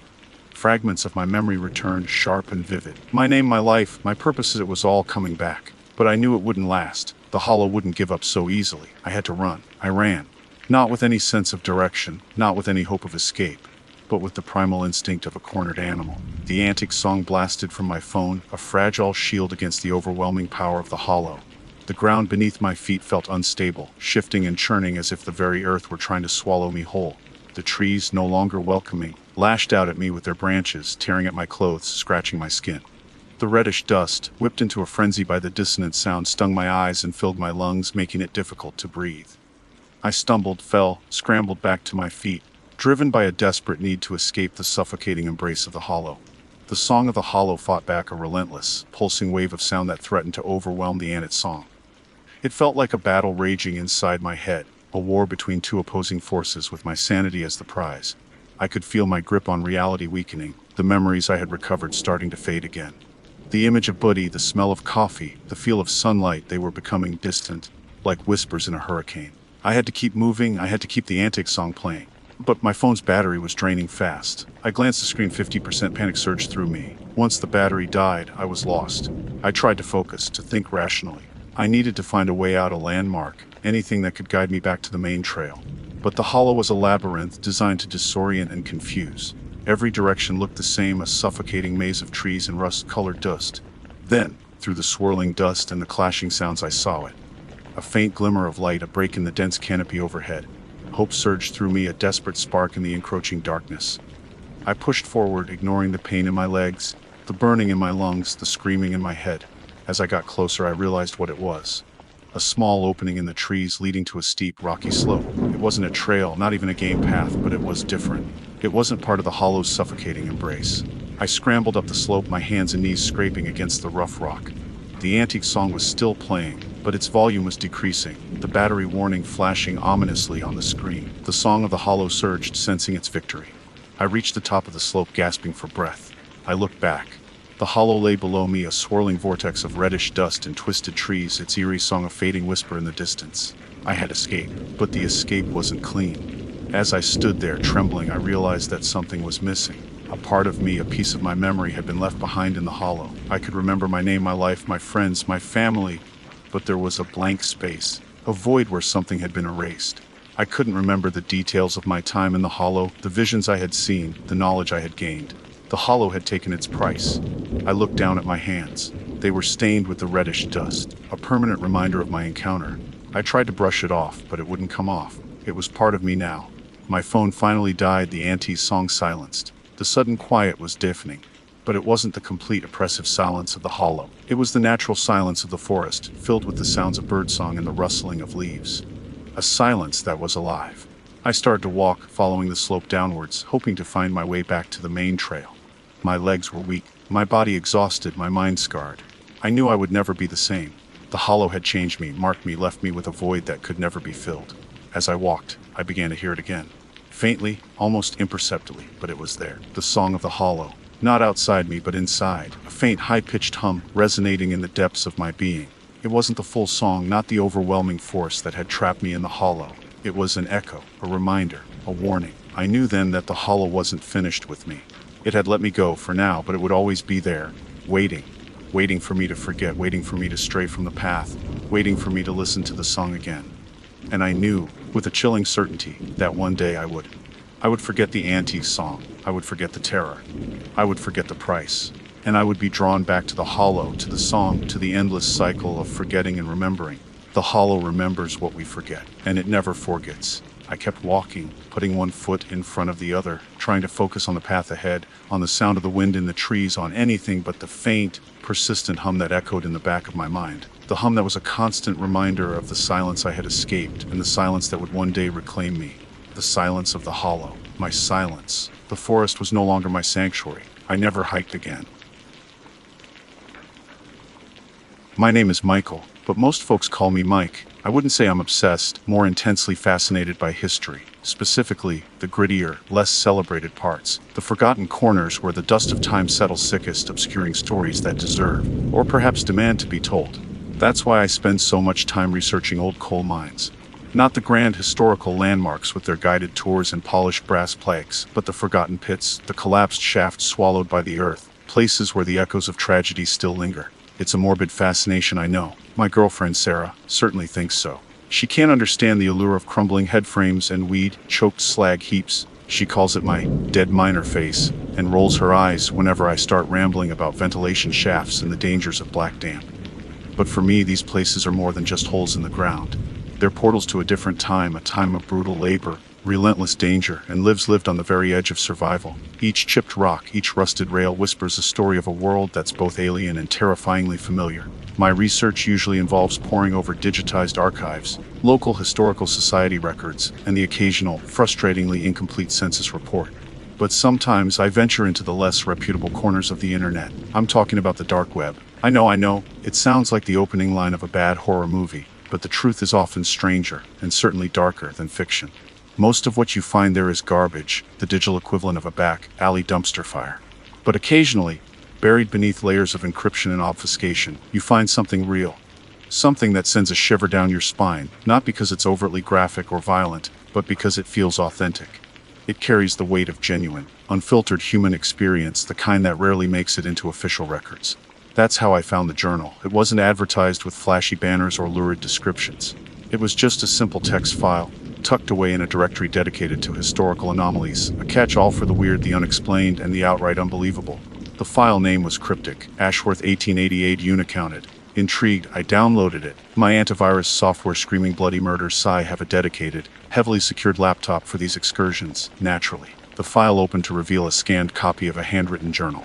The script was elegant, surprisingly legible despite the faded ink and the occasional water stain. The paper itself looked brittle, almost crumbling at the edges of the scan. It was the diary of a man named Elias Ashworth, a foreman at the Blackwood Colliery, a mine I'd never heard of before. The first few entries were mundane, detailing the daily grind of mine operation, coal output, equipment repairs, minor injuries. The language was formal, reflecting the era, but there was a subtle undercurrent of tension, a sense of unease that permeated even the most routine descriptions. Elias described the Blackwood Colliery as being unusually deep, having penetrated further into the earth than any other mine in the region. He wrote about the constant pressure, the groaning of the timbers, the unsettling silence that would sometimes descend upon the deepest shafts, a silence so profound it felt like a physical presence. He mentioned the miners' superstitions, the whispered tales of things that lived in the dark, things that were best left undisturbed. At first I dismissed these as the typical folklore of isolated, hard-working men, the kind of stories that spring up in any environment where danger and darkness are constant companions. Then, the entries started to change. The tone shifted from unease to outright fear. Elias began to describe a series of incidents. Miner at first tools disappearing, strange noises echoing from unexplored tunnels, miners reporting feelings of being watched. He documented these events meticulously, almost clinically, as if trying to convince himself that there was a rational explanation. But the entries grew increasingly frantic, the handwriting becoming more erratic, the ink blots more frequent, as if he were writing in a state of heightened anxiety. He started referring to shadows that moved at the periphery of lamplight, to whispers that seemed to emanate from the coal seams themselves. He wrote about miners refusing to work in certain sections of the mine, claiming they could hear scratching, a constant, insistent scratching that seemed to come from everywhere and nowhere at once. And then the disappearances began. At first it was just one man, a young loader named Thomas Bellwether. He vanished without a trace, leaving his pickaxe and lunch pail at the coal face. A search party was organized, but they found nothing. The official report Elias noted with a chilling detachment attributed to a cave-in, though no evidence of such an event was ever found. Then, another miner disappeared and another. Each time the same story: a sudden absence, a lingering sense of dread, and no explanation. The journal entries became shorter, more fragmented, filled with a palpable sense of terror. Elias started questioning his own sanity, wondering if the darkness, the pressure, the constant fear were finally getting to him. He wrote about sleepless nights, haunted by nightmares of pale, emaciated figures lurking in the shadows. He started referring to them as the children of the coal. The name itself sent a shiver down my spine. It was such a simple, evocative phrase, yet it conjured images of something truly horrifying, something ancient and malevolent that dwelled in the deepest, darkest recesses of the earth. Elias described them as being unnaturally thin, with skin the color of ash and eyes that glowed with a faint, phosphorescent light. He claimed they moved with an uncanny silence, their limbs contorted at unnatural angles, their bodies seemingly adapted to the cramped, claustrophobic tunnels of the mine. He believed they were responsible for the disappearances. He believed they were taking the miners. The last few entries were barely legible, scrawled in a shaky hand that betrayed a mind unraveling. Elias wrote about hearing the scratching everywhere, even in his own quarters, far above the mine. He described seeing the children of the coal in his dreams, their skeletal fingers reaching for him, their hollow eyes burning with a cold, inhuman hunger. He wrote about the growing certainty that he was next, that they were coming for him. The final entry ended abruptly, mid-sentence. The scan cut off, leaving the last words hanging in the digital ether, a chilling testament to a terror that had consumed him entirely. I sat there, staring at the screen, the silence of my apartment suddenly amplified, pressing in on me like the weight of the earth above a mine shaft. The journal felt real. It wasn't just a story. It was a confession, a desperate plea from a man who had witnessed something unspeakable, something that had shattered his sanity and stolen his life. And then, it started. A faint, almost imperceptible sound coming from the basement. A scratching, like nails on stone, slow, deliberate, and utterly terrifying. I tried to tell myself it was the old house settling, the pipes expanding or contracting, anything but what my gut was screaming at me. But deep down, I knew the children of the coal were no longer confined to the faded pages of a 19th century journal. They were here. The scratching persisted. Not continuously, but in sporadic bursts, each one a tiny hammer blow against the wall of my carefully constructed rationality. I tried to ignore it. I turned up the volume on my TV, put on headphones, even tried burying myself under a pillow. But the sound, or rather, the idea of the sound had burrowed its way into my mind, a parasitic seed of fear that was rapidly taking root. Sarah was out of town, visiting her sister. This was usually a good thing, a chance for me to indulge in my morbid fascinations without judgment. But tonight, her absence felt like a gaping void, a lack of a crucial buffer between me and whatever was down there. I found myself acutely aware of the emptiness of the house, the creaks and groans of its aging structure suddenly amplified, each one a potential precursor to something far worse. I tried to rationalize rats, even, perhaps, a raccoon that had somehow found its way into the crawl space beneath the basement floor. These were all perfectly plausible explanations. But the journal Elias Ashworth's desperate, terrified account kept replaying in my mind. The children of the coal, the pale, emaciated figures, the scratching, the disappearances. The more I tried to dismiss it, the more convinced I became that this was no ordinary infestation. This was something else. Something connected to the journal, to the Blackwood Colliery, to the forgotten horrors of the 19th century mining world. It was as if my research, my delving into the dark corners of the internet, had somehow awakened something.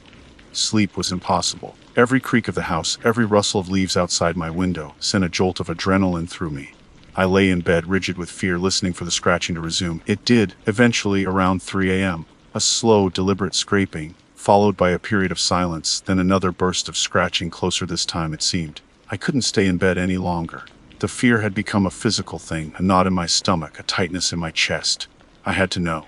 I had to see what was making that sound. It was a reckless, stupid impulse, I knew, but the alternative, remaining paralyzed by fear in my bed, was unbearable. I grabbed the largest flashlight I could find, a heavy-duty maglite that felt reassuringly solid in my hand. It was the kind of flashlight that could double as a weapon if necessary. The thought, though absurd, offered a small measure of comfort. I crept downstairs, my heart pounding in my chest like a trapped bird. The house was silent, save for the occasional creak and the pounding of my own blood in my ears. The basement door was at the end of a short hallway. It was an old wooden door, painted a sickly shade of green that had long since faded and chipped. I hesitated, my hand hovering over the cold metal knob. The scratching had stopped. Maybe it was just my imagination. Maybe I should just go back to bed, try to forget about it. but I couldn't. The need to know, to confront whatever was down there was overwhelming. It was the same impulse that drove me to explore the dark web, the same curiosity that had led me to Elias Ashworth's journal. It was a dangerous curiosity, I knew, but it was also an intrinsic part of who I was. I took a deep breath, turned the knob, and pulled the door open. The basement was dark, the only light source my flashlight, which cut a narrow swath through the gloom. The air was cold and damp, heavy with the smell of dust and mildew. It was a typical unfinished basement: concrete floor, exposed pipes and ductwork, stacks of old boxes and forgotten furniture shrouded in cobwebs. I swept the flashlight beam across the room slowly, methodically. Nothing. Just the usual clutter of a long neglected space. I moved further into the basement, my footsteps echoing on the concrete floor. The silence was oppressive, broken only by the occasional drip of water from a leaky pipe. Then I heard it again. The scratching. It was coming from the far corner of the basement, behind a stack of old wooden crates.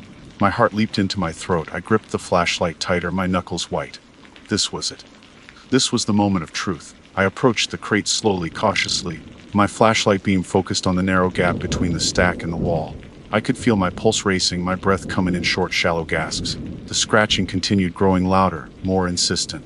It sounded hungry. I reached the crates and, with a surge of adrenaline, shoved them aside. They toppled over with a crash, sending a cloud of dust into the air. I coughed, my eyes watering, but I kept my flashlight trained on the corner. And then I saw it. It wasn't a rat. It wasn't a raccoon. It was something else entirely.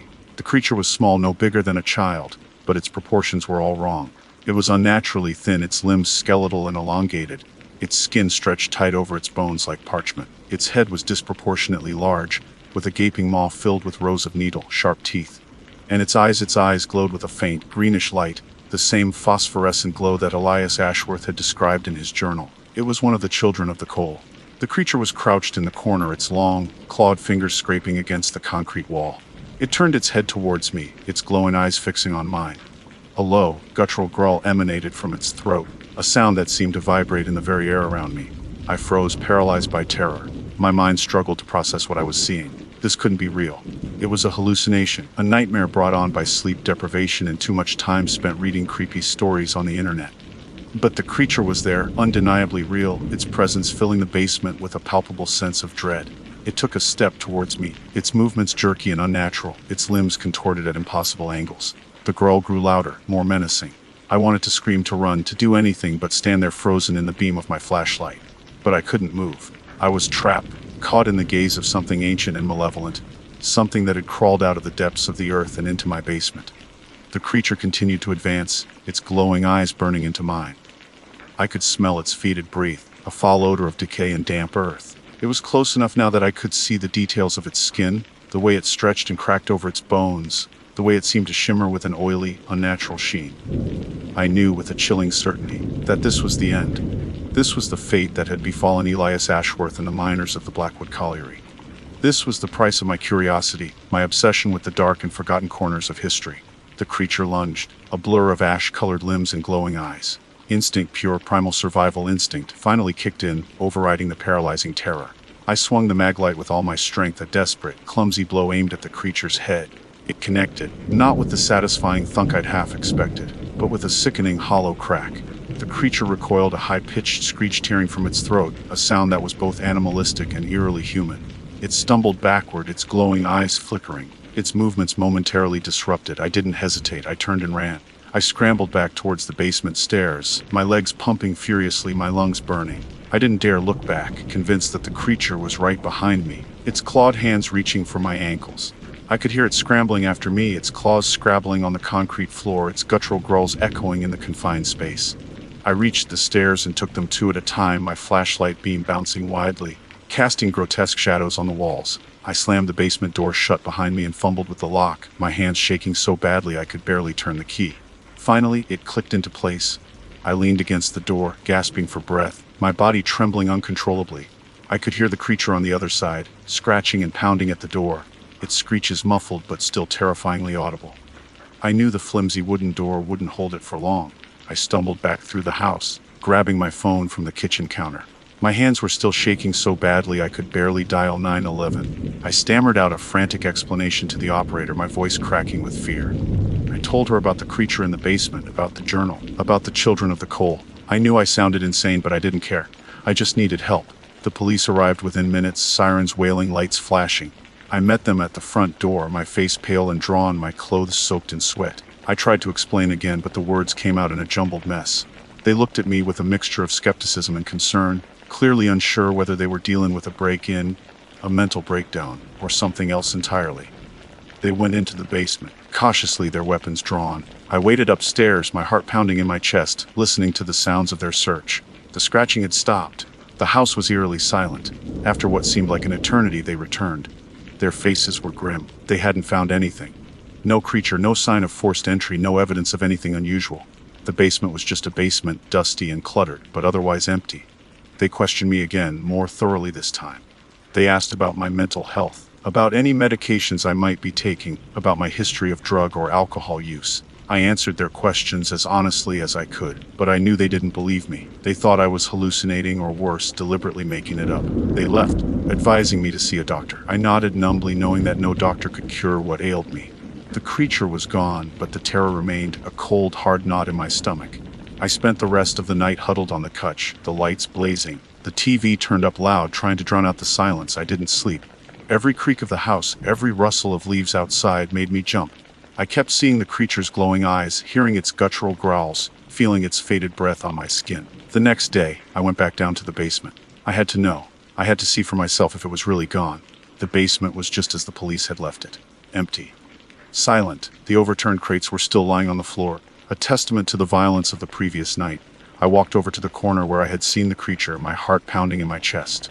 There was nothing there. No sign of the creature, no trace of its passage. But then, I noticed something. On the concrete wall where the creature had been scratching, there were marks. Faint, almost invisible, but undeniably there. They were scratches, deep grooves etched into the concrete, arranged in a pattern that was both familiar and terrifying. It was the same script as the journal, the same elegant, flowing handwriting of Elias Ashworth. The scratches formed words, a single, chilling sentence. They are always here. I stared at the writing, a wave of cold dread washing over me. The creature was gone, but the children of the coal remained. They were in the walls, in the earth, in the darkness that lurked beneath the surface of the world. They were always here waiting. I sold the house a few weeks later. I couldn't stay there, not with the knowledge of what lurked beneath the floorboards. I moved to a new city, a new apartment, a place with no basement, no dark corners, no connection to the past. But I still can't shake the feeling of being watched. I still hear the scratching, sometimes faint and distant, but always there. I still see the glowing eyes in my dreams. And I still look at old mining maps, read old journals, browse the darkest corners of the internet. I tell myself it's just research, just a fascination with history. But deep down I know the truth. I'm searching for them. Not because I want to find them, but because I need to know. I need to know if they're still out there waiting in the darkness. And I'm afraid that one day I'll find them. Or perhaps they'll find me. The scratching, after all, never really stops. It just fades, waiting for the right moment to return, louder and closer than before. And sometimes in the dead of night, I think I hear it, not in the walls, not in the basement, but inside my own head. My name is Ashley Carter, and I like to think of myself as a fairly grounded individual. I'm a botanist, PhD in all, specializing in the endemic flora of the Appalachian Mountains.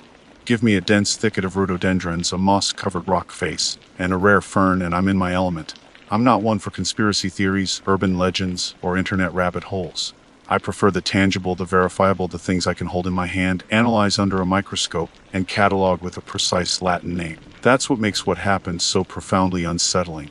It started, as so many of these things do, with a whisper. Not an audible whisper, mind you, but the digital kind, a fleeting mention on a forum I stumbled across while researching a particularly obscure species of trillium. The forum was buried deep, several layers down in the encrypted, anonymized world of the dark web. I'm not proud of venturing there. My university's ethics board would have a collective aneurysm if they knew, but my academic curiosity, that relentless itch to know, sometimes overrides my better judgment. The forum was titled, with a chilling lack of subtlety, Toxic Botany, Nature's Forbidden Fruits. It was a bizarre collection of amateur botanists, self-proclaimed biohackers, and, frankly, a few individuals who seemed genuinely unhinged. They traded information on poisonous plants, hallucinogenic fungi, and obscure herbal concoctions with reported psychoactive properties. I scrolled through threads about Devil's Snare, a particularly nasty strain of datura, and whisper weed, some fabricated nonsense, I'm almost certain, feeling a growing sense of unease. This wasn't my world. I was about to close the browser and scrub my search history when a single post caught my eye. It was a short, cryptic message accompanied by a grainy, low-resolution photograph. Bloodroot bloom, black as midnight, sees your fear, shows your fear. The image showed a flower that, at first glance, resembled ordinary bloodroot Sanguinaria canadensis, a common spring wildflower in the Appalachians. But the petals, they were wrong. Instead of the delicate white of typical bloodroot, these petals were a deep, unsettling shade of black, a color so absolute it seemed to absorb the light around it. The photo was blurry, taken at a strange angle, but the unnatural color was undeniable. The replies to the post were a mixture of skepticism, morbid fascination, and outright fear. Some users dismissed it as a hoax, a clever Photoshop job. Others claimed to have heard rumors of the plant, whispers passed down through generations of Appalachian folk healers. One user, with the handle Nightshaded Nomad, claimed to have seen it once, deep in the Yanaka Mountains, and warned others to stay away. "It shows you things," he wrote. "Things you can't unsee, things that break you." I should have listened. I really should have. But the academic in me, the part that craves discovery and understanding, wouldn't let it go. Bloodroot with black petals. It was biologically impossible. A genetic anomaly of that magnitude would be a monumental discovery. I started researching, digging through old botanical surveys, obscure herbalist texts, and even local folklore archives. I found nothing concrete, only fragmented stories, hushed warnings, and the persistent nagging feeling that I was chasing a ghost. Then I found it. Or rather, I found him. An old leather-bound journal in the university's special collections library. It belonged to a botanist named Elias Thorne, who had explored the Appalachian region in the late 19th century. Most of the journal was filled with meticulous descriptions of common plants, but tucked away at the very end, almost as an afterthought, were a few scribbled entries about a peculiar variation of bloodroot. The locals call it devil's kiss or shadow bloom, Thorne wrote. They claim it grows only in places touched by deep sorrow, where the veil between worlds is thin. They say it feeds on fear. I have seen it with my own eyes. The petals are black, not the color of pigment, but the absence of all color. A void. I felt a presence when I touched it, a coldness that seeped into my bones. Thorne's subsequent entries were increasingly erratic, filled with paranoia and fragmented sentences. He described vivid nightmares, hallucinations, and a growing sense of dread. The last entry simply read, "They are everywhere, watching." The journal was enough. I had a location, a vaguely described area near the border of North Carolina and Tennessee, in a remote section of the Cherokee National Forest. It was a long shot, a needle in a haystack, but I had to see it for myself. I packed my gear: hiking boots, a sturdy backpack, my field notebook, a GPS tracker, and, with a growing sense of apprehension, a small vial of activated charcoals in case of accidental ingestion. I told my colleagues I was heading out for a routine survey of rare orchids, a perfectly plausible excuse. I didn't mention the dark web forum, the cryptic messages, or the black, pittled bloodroot. They would have thought I was crazy. Maybe I was. The hike was arduous, the terrain rugged and unforgiving. I followed Thorne's vague directions as best I could, navigating through dense forests, scrambling over rocky outcrops, and wading through icy streams. The air was thick with the scent of pine and damp earth, the silence broken only by the rustle of leaves and the occasional call of a hawk. After 2 days of searching, I was starting to doubt myself. Was I chasing a phantom, a figment of internet folklore in a long-dead botanist's troubled mind? Then I saw it. It was growing in a small, secluded clearing, bathed in the dappled sunlight filtering through the canopy. A single plant rising from the dark, loamy soil. The leaves were the typical heart-shaped, deeply lobed foliage of bloodroot, but the flower was unlike anything I had ever seen. The petals were indeed black, a velvety, abyssal black that seemed to drink the light. It was beautiful and terrifying, alluring and repulsive all at once. I approached cautiously, my heart pounding in my chest. I knelt beside the plant, my hand trembling as I reached out to touch it. The petal felt strangely cold, almost metallic, under my fingertips. A jolt, like a static shock, ran up my arm. I recoiled, a gasp escaping my lips. And then I saw them. At first they were just shadows, fleeting glimpses at the edge of my vision. But they grew stronger, more defined, coalescing into shapes, faces, things. They were twisted, grotesque, and utterly terrifying. They were the manifestations of my deepest fears, the anxieties I had buried deep within my subconscious. They were everywhere. The immediate aftermath of touching the bloodroot bloom was a blur. I remember stumbling back from the plant, my breath caught in my throat, a cold sweat breaking out on my forehead. My carefully constructed world of scientific observation, of empirical data, had crumbled. The visions, if that's what they were fleeting at first, like afterimages burned onto my retinas. But they lingered, refusing to fade completely, lurking at the periphery of my sight. I tried to rationalize it. Hypoxia from the altitude. Some kind of airborne toxin released by the plant. A delayed stress reaction from the grueling hike. I desperately clung to any explanation, any shred of scientific reasoning that could make sense of the impossible. But deep down I knew. The cold certainty of it settled in my bones, a chilling counterpoint to the Appalachian humidity. I had touched something I shouldn't have. I had crossed a line. I forced myself to document the plant. I took detailed photographs, careful not to touch it again, capturing the unnatural blackness of the petals from every angle. I sketched the leaves, the stem, the root structure, forcing my hand to remain steady despite the tremors that threatened to overwhelm me. I collected a small soil sample, placing it in a sterile container, my mind racing with the potential implications. This wasn't just a new species, it was something else. As dusk began to settle, casting long, distorted shadows across the clearing, the visions intensified. They were no longer fleeting glimpses, they were present. They crowded around me, whispering, hissing, their forms shifting and swirling like smoke. I saw faces contorted in agony, eyes wide with terror, limbs twisted into unnatural angles. I saw creatures that defied description, grotesque amalgams of insects, animals, and things that had no place in the natural world. And I recognized them. One face, a woman with skin like cracked porcelain and eyes that burned with an unholy light, was a recurring figure from my childhood nightmares. Another, a hulking, shadowy figure with claws like razors, was the embodiment of my fear of being trapped helpless in the dark. They were all there, the phobias and anxieties I had spent years suppressing, now given form and substance by this plant. I tried to ignore them, to focus on the task at hand. I packed up my gear, my movements jerky and uncoordinated.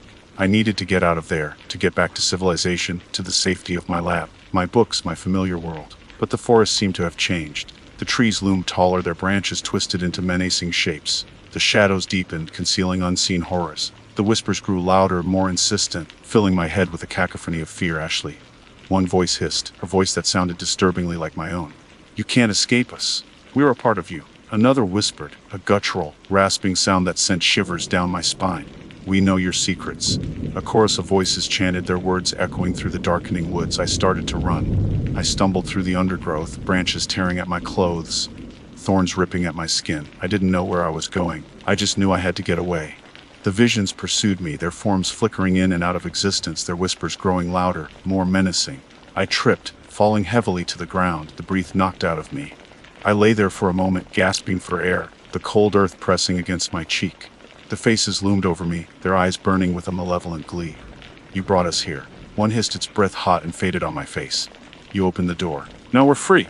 Another whispered, its voice filled with a chilling triumph. I scrambled to my feet, my legs screaming in protest. I ran again, blindly, desperately. The sounds of the forest, the rustling leaves, the hooting owls, the snapping twigs, all amplified, distorted, transformed into the whispers of my fears. I don't know how long I ran.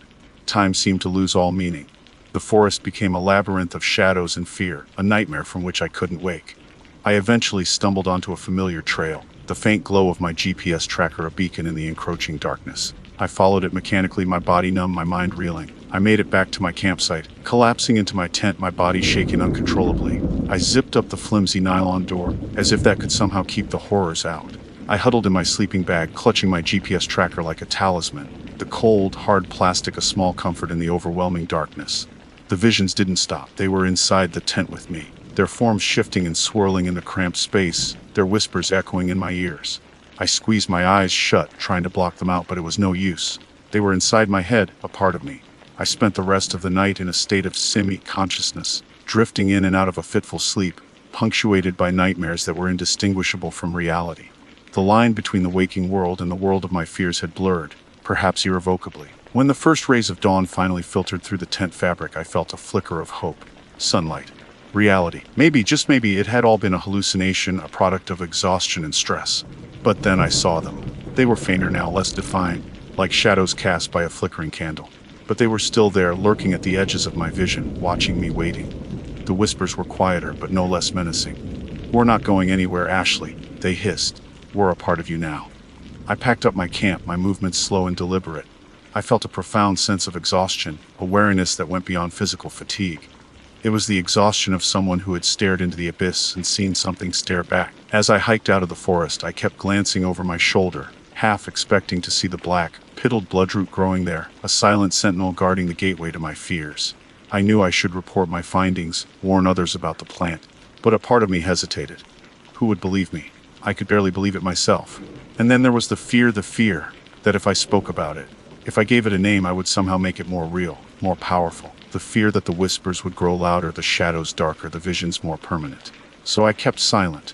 I returned to my lab, to my research, to my carefully ordered world. But it was no longer the same. The shadows had followed me. The whispers were always there, just below the surface of my consciousness. And the bloodroot bloom, with its petals black as midnight, was no longer just a plant. It was a constant, terrifying reminder of the darkness that lurked within me, within us all. The true fear was not it existing, but knowing it existed because of me.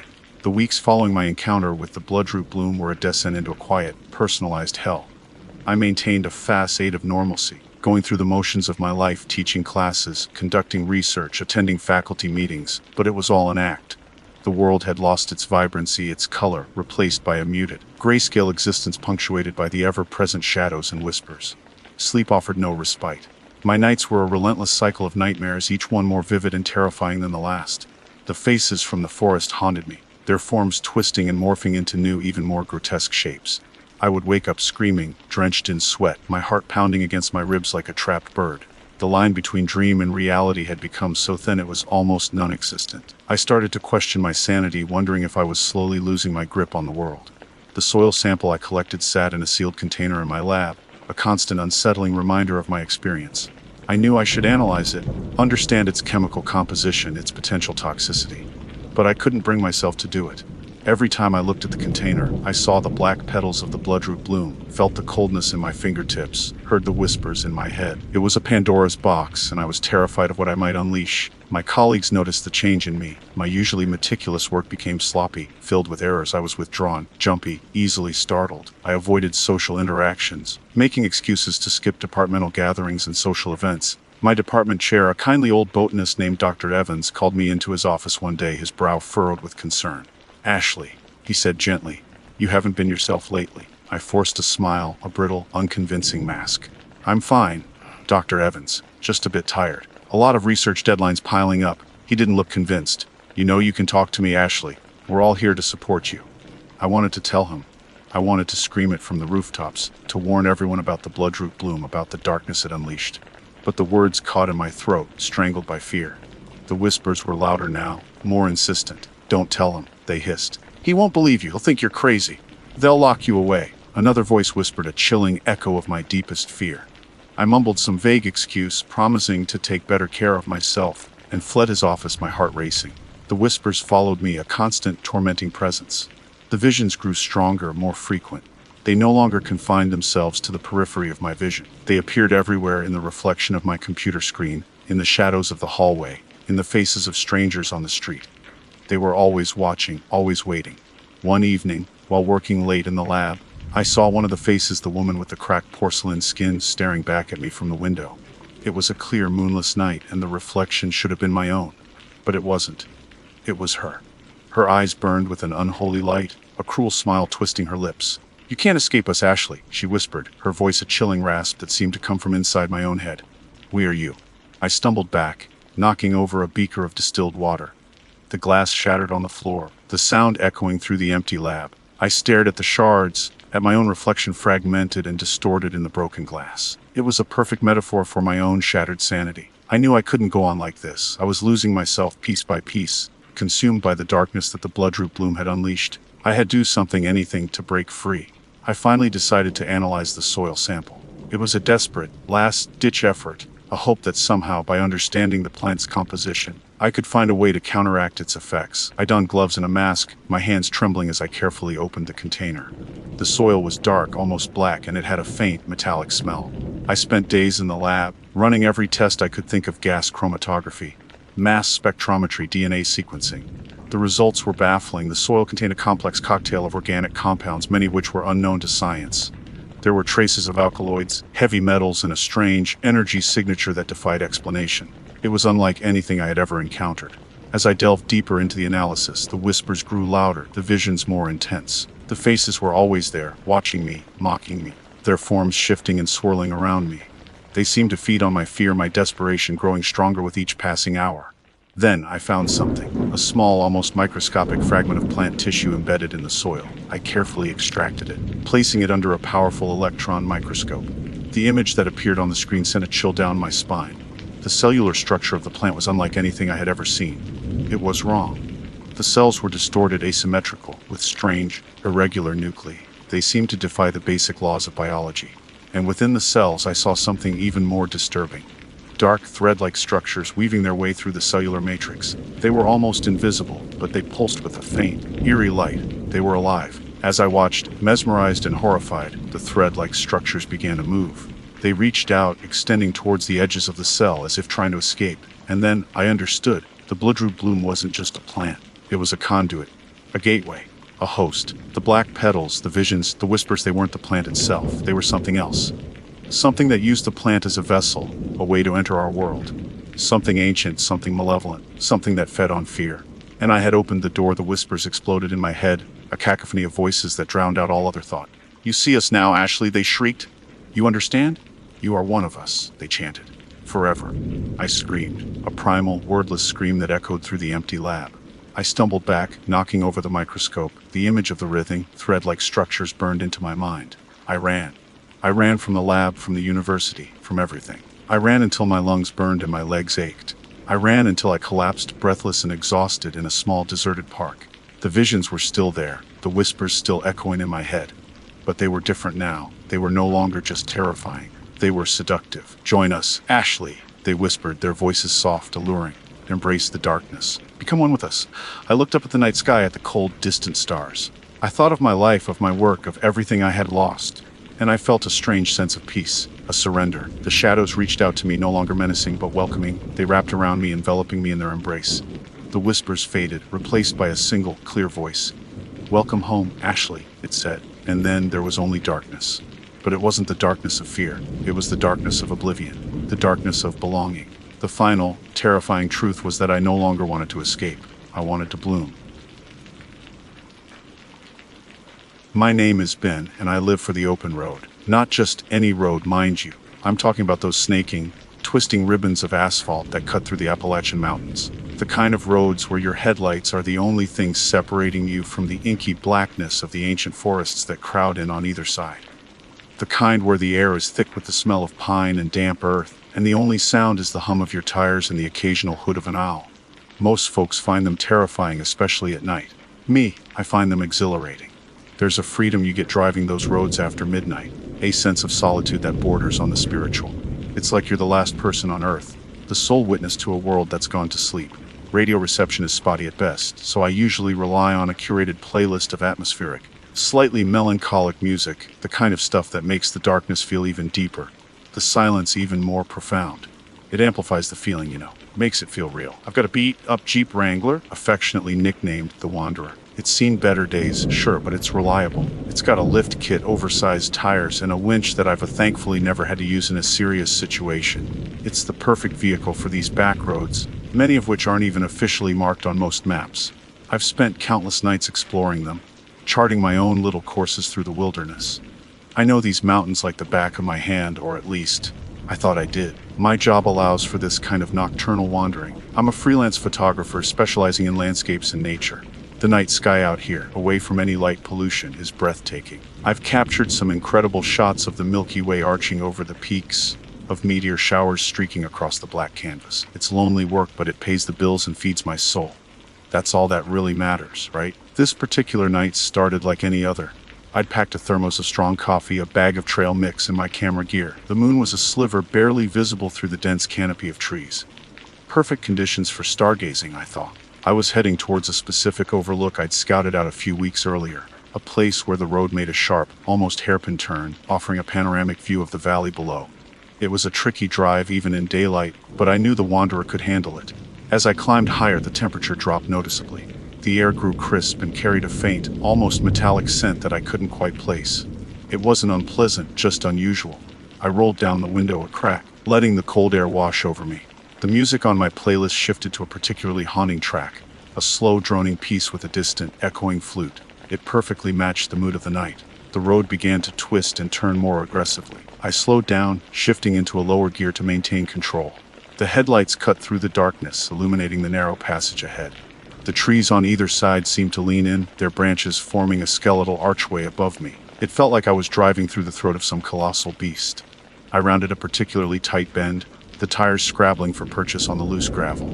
And that's when I saw it.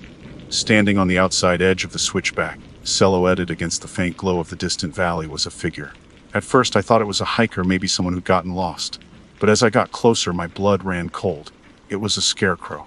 But not like any scarecrow I'd ever seen before. It was impossibly tall, at least 10 feet high, maybe more. Its limbs were long and spindly, made of what looked like twisted branches. Its head was a shapeless sack, but what caught my attention, what made my heart hammer against my ribs, were its eyes. 2 points of glowing red light burning with an unnatural intensity. They seemed to pierce through the darkness, locking onto me with a malevolent focus. They weren't reflections, I was sure of it. They were emitting light. My foot instinctively slammed on the brakes. The Wanderer skidded to a halt, throwing up a cloud of dust and gravel. I sat there, frozen, staring at the thing. It didn't move. It just stood there, its red eyes burning into me. My rational mind struggled to explain it. A trick of the light, some elaborate prank. But deep down, a primal fear had taken root. A cold, creeping dread that told me this was something other. Something ancient and wrong. I fumbled for my phone, my hands shaking. I needed to take a picture, to document this abomination. But as I raised the phone, the screen flickered and died, completely dead. No signal. No power, nothing. Panic started to set in. I tried to restart the phone, but it was useless. I looked back at the scarecrow. It was still there, those infernal red eyes watching me, waiting. Then a memory surfaced, a fragment of something I'd read online, something I'd dismissed as ridiculous at the time. It was a post on a dark web forum. I'd stumbled across it weeks ago, while researching local legends and folklore for a potential photography project. I only accessed this dark web because I was so curious. I deep dived into the web out of pure interest. The forum was dedicated to strange and unexplained phenomena in the Appalachian region. The post was titled in a stark, unsettling font, Appalachian Road Hazards. It detailed various bizarre encounters, mostly dismissed as folklore or hoaxes. But one entry, in particular, caught my eye. It was about a scarecrow. The switchback scarecrow, it was called. The post described it in chilling detail, impossibly tall, with limbs of twisted branches and eyes that glowed with a malevolent red light. The post claimed that it only appeared on the most remote and dangerous mountain roads, usually on sharp switchbacks. And the final chilling sentence of the post echoed in my mind. If you see it, you're already lost. My GPS unit, mounted on the dashboard, chose that moment to flicker and die.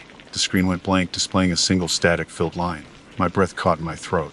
Lost. I was lost. Not just geographically, but something more. I felt a profound sense of isolation, a feeling of being utterly and completely alone in the face of something incomprehensible. The coffee in my thermos had gone cold. My hands were clammy. The world outside the Wanderer seemed to press in, the darkness thickening, the silence growing heavier, and the scarecrow, the switchback scarecrow, just stood there, watching. The static on the GPS screen seemed to mock me, a single jagged line across the void where a map should have been. I gripped the steering wheel, knuckles white, trying to force myself to think rationally. It's just a scarecrow, I told myself. A really creepy, really tall scarecrow. But still just a scarecrow. But the rational part of my brain was rapidly losing ground to the primal fear that was coiling in my gut. The red eyes, they weren't just reflecting light, they were glowing. I tried the radio, flipping through stations, hoping for some sign of civilization, some contact with the outside world. Nothing. Just static, a hissing, crackling void that mirrored the emptiness on the GPS screen. The haunting melody from my playlist had long since ended, replaced by the oppressive silence of the mountains.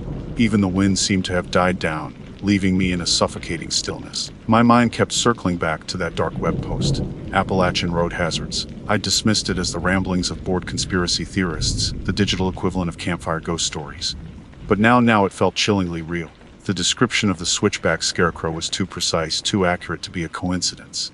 The glowing red eyes, the impossibly tall frame, the location on a sharp switchback, it was all there. I remembered more details from the post, fragments that I'd initially skimmed over. It talked about the scarecrow being a kind of guardian, a sentinel of some forgotten realm, a boundary marker between the world we know and something else. Something older, darker, more powerful.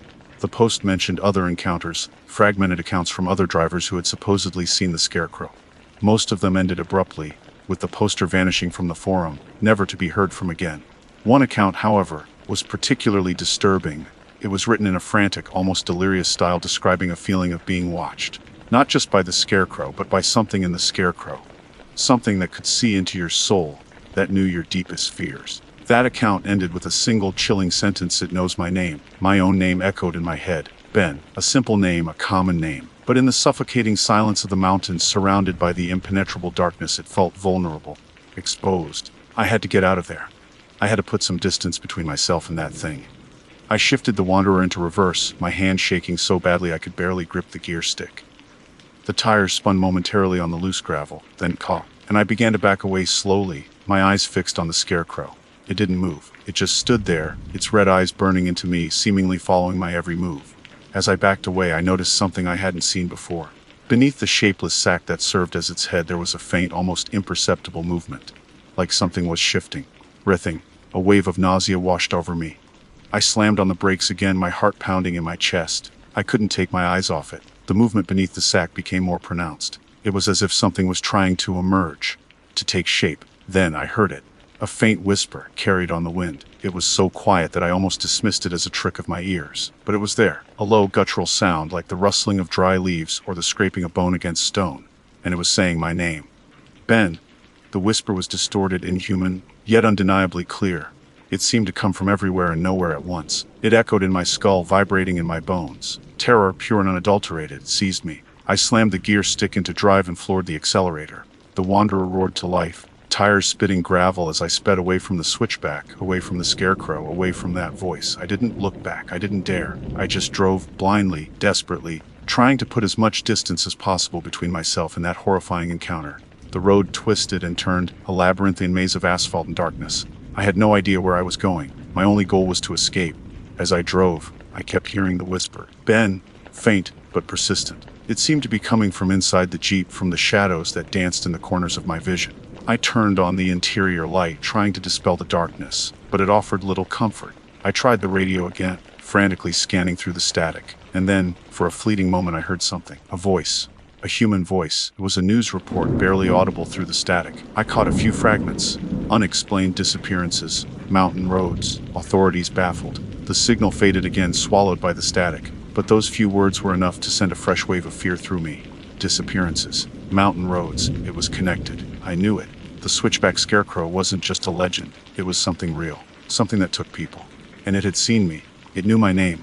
I continued to drive, my hands slick with sweat, my heart pounding a frantic rhythm against my ribs. The road ahead was shrouded in darkness. The headlights barely penetrating the gloom. I had no idea where I was or where I was going. I was lost. Utterly and completely lost. The whisper continued, a constant, tormenting presence in the back of my mind. Ben? It was growing closer, louder. It was no longer coming from outside the Jeep. It was inside. Inside my head. I slammed on the brakes again, skidding to a halt in the middle of the road. I couldn't take it anymore. I had to confront it. I didn't know what I had to do. I looked around, my eyes darting through the shadows. The trees on either side of the road seemed to be closing in, their branches forming a suffocating cage. The darkness was alive, pulsating with a malevolent energy. And then I saw it again. Not the scarecrow. Something else. A flicker of movement in the rearview mirror. A pair of glowing red eyes staring at me from the back seat. My breath hitched. The reflection in the rearview mirror was fleeting, gone as quickly as it appeared. But I knew what I'd seen. Those eyes. Those impossible, glowing red eyes. They weren't outside anymore. They were inside. Panic clawed at my throat, a suffocating pressure that made it hard to breathe. I twisted around in my seat, frantically searching the back of the Jeep. Nothing. Just the empty seats, the shadows stretching and shifting in the dim interior light. Ben. The whisper was louder now, clearer. It was no longer a subtle rustling in the back of my mind. It was a distinct voice emanating from the back seat, from the very spot where I'd seen the eyes. I stared, paralyzed with terror, at the empty space. The air grew cold, a chilling, unnatural cold that seeped into my bones. The shadows in the back seat seemed to deepen, to coalesce, to take on a vaguely humanoid shape. I could feel it there. A presence. A malevolent, watchful presence. It wasn't just the scarecrow anymore. It was something more.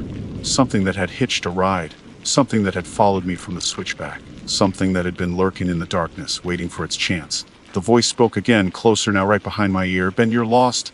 It was a statement, not a question. A cold, hard truth. And it was right. I was lost. Not just on some backwoods mountain road. I was lost in a way I couldn't comprehend. Lost in a nightmare that was rapidly becoming my reality. I had to get out. I had to escape the Jeep. Escape the confines of this metal cage that had become my prison. I fumbled for the door handle, my hands shaking uncontrollably. As my fingers brushed against the cold metal, the Jeep lurched violently. It felt like something had slammed into the side. A massive force that rocked the vehicle on its suspension. I was thrown against the door, my head hitting the window with a sickening thud.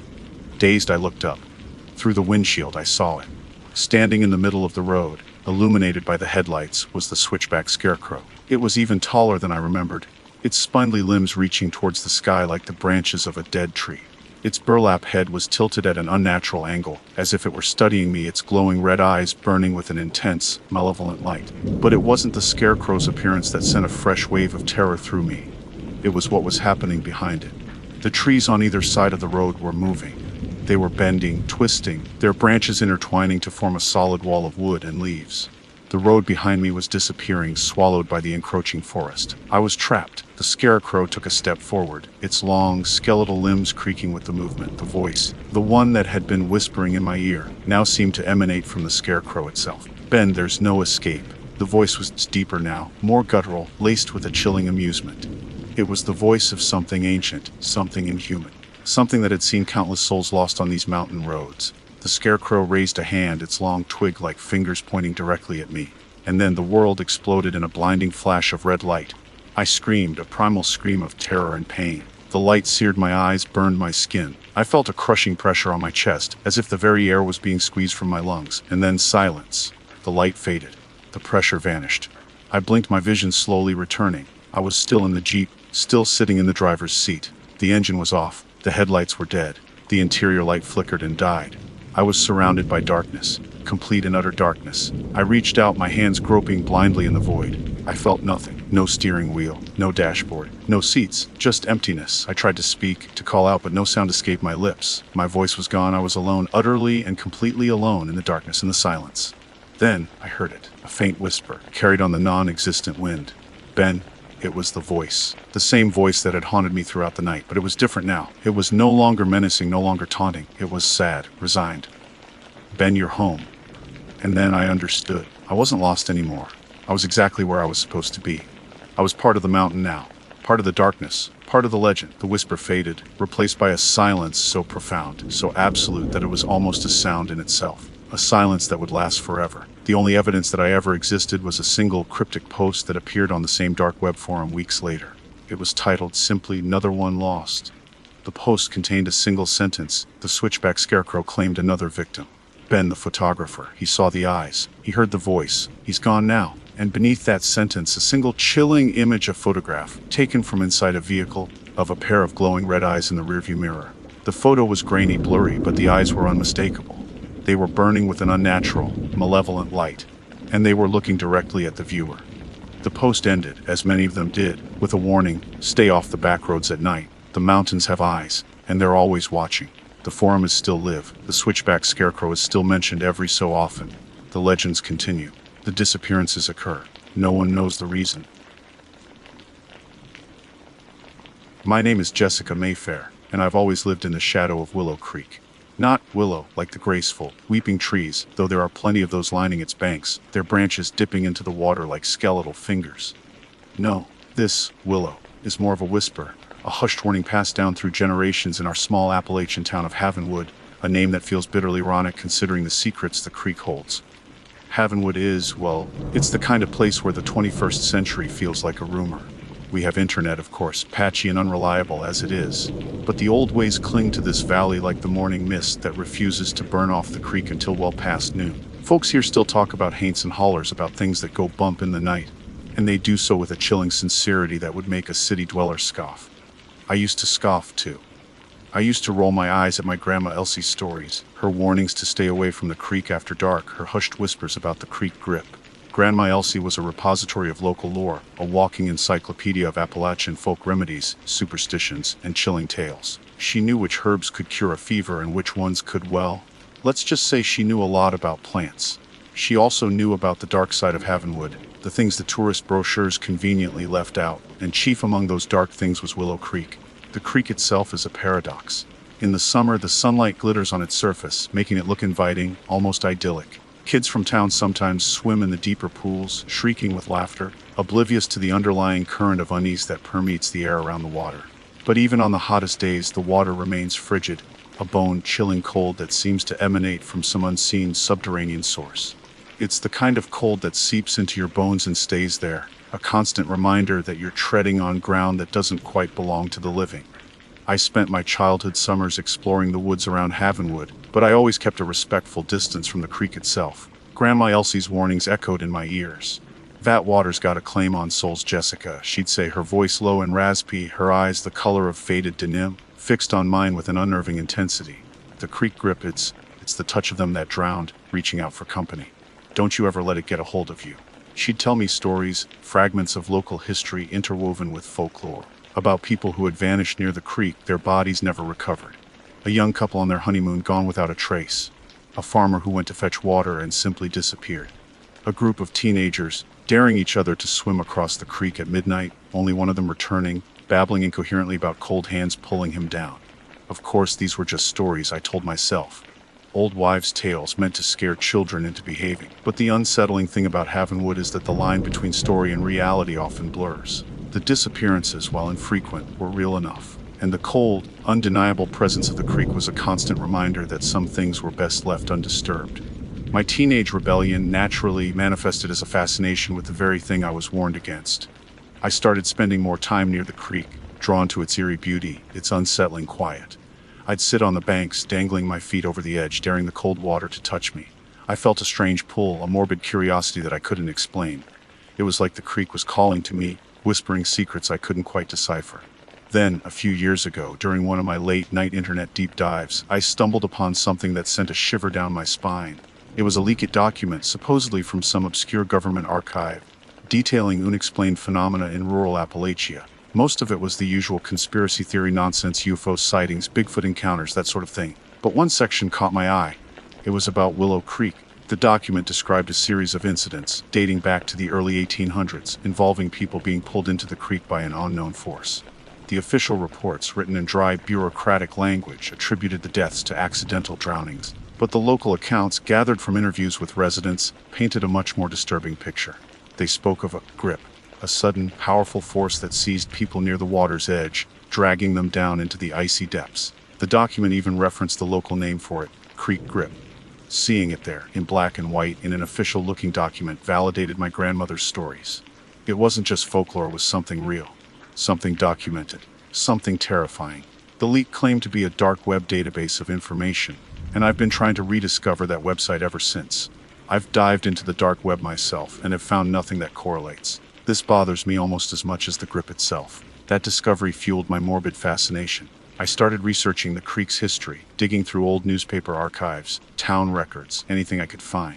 I learned that the original settlers of Havenwood had avoided the creek, believing it to be cursed.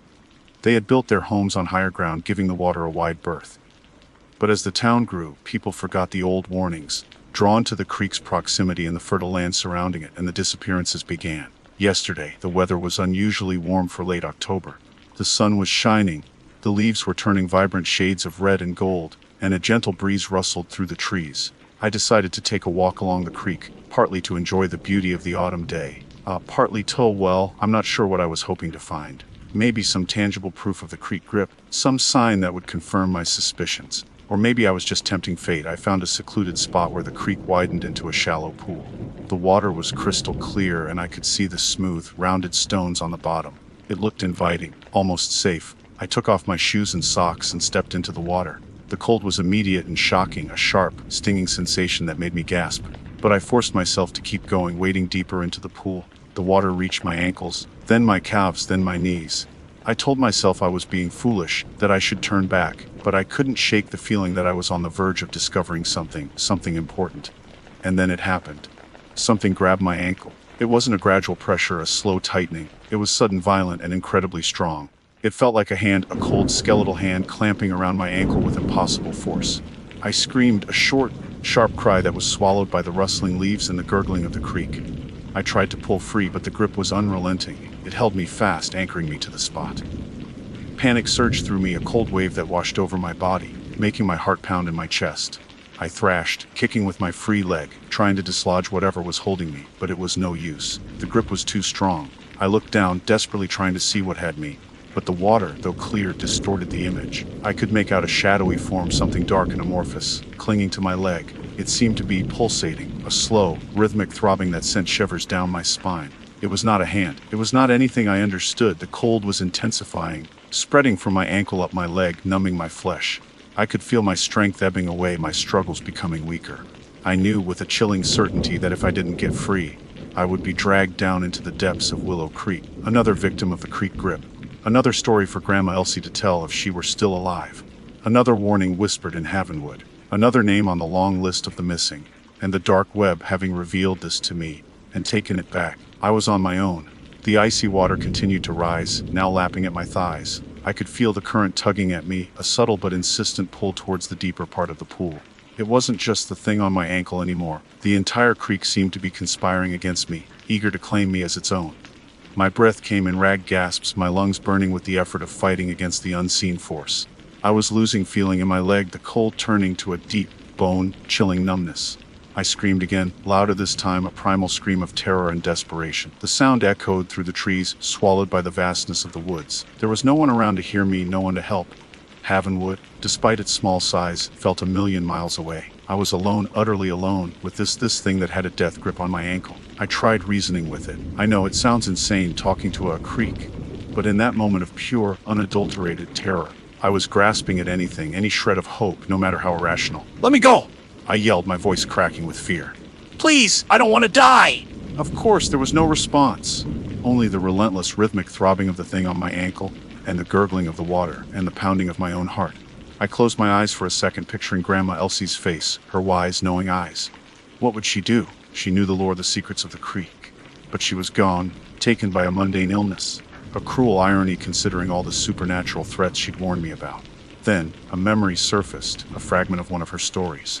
She'd told me about a woman who'd escaped the creek grip by using iron. Something about iron disrupting the connection, breaking the hold. It was a long shot, a desperate gamble, but I had nothing to lose. I remembered the small, multi-tool knife I always carried in my pocket, a habit from growing up in a place where you learned to be prepared for anything. It wasn't much, but the blade was steel, and steel contained iron. With trembling hands, I fumbled for the knife, my numb fingers barely able to grasp the cold metal. The water was now up to my waist, making it even harder to move. I managed to open the knife, the small click echoing in the sudden stillness. The throbbing on my ankle seemed to intensify, as if sensing my intent. I hesitated for a fraction of a second, the rational part of my brain screaming at me that this was madness, that I was about to stab myself in the ankle with a pocket knife. But the primal instinct for survival overrode all logic. I plunged the knife into the water, aiming for the spot where the grip was tightest. I felt a sickening squelch as the blade made contact with something. It wasn't flesh, not exactly. It felt gelatinous yet firm, like hitting a thick, rubbery membrane. A jolt like an electric shock shot up my leg, the grip loosened just slightly. I gritted my teeth and twisted the knife, sawing back and forth, trying to widen the tear. The throbbing intensified, becoming a frantic, desperate pulse. The water around me churned, turning murky with a dark, viscous fluid that smelled faintly of ozone, and something else, something ancient and indescribably fall.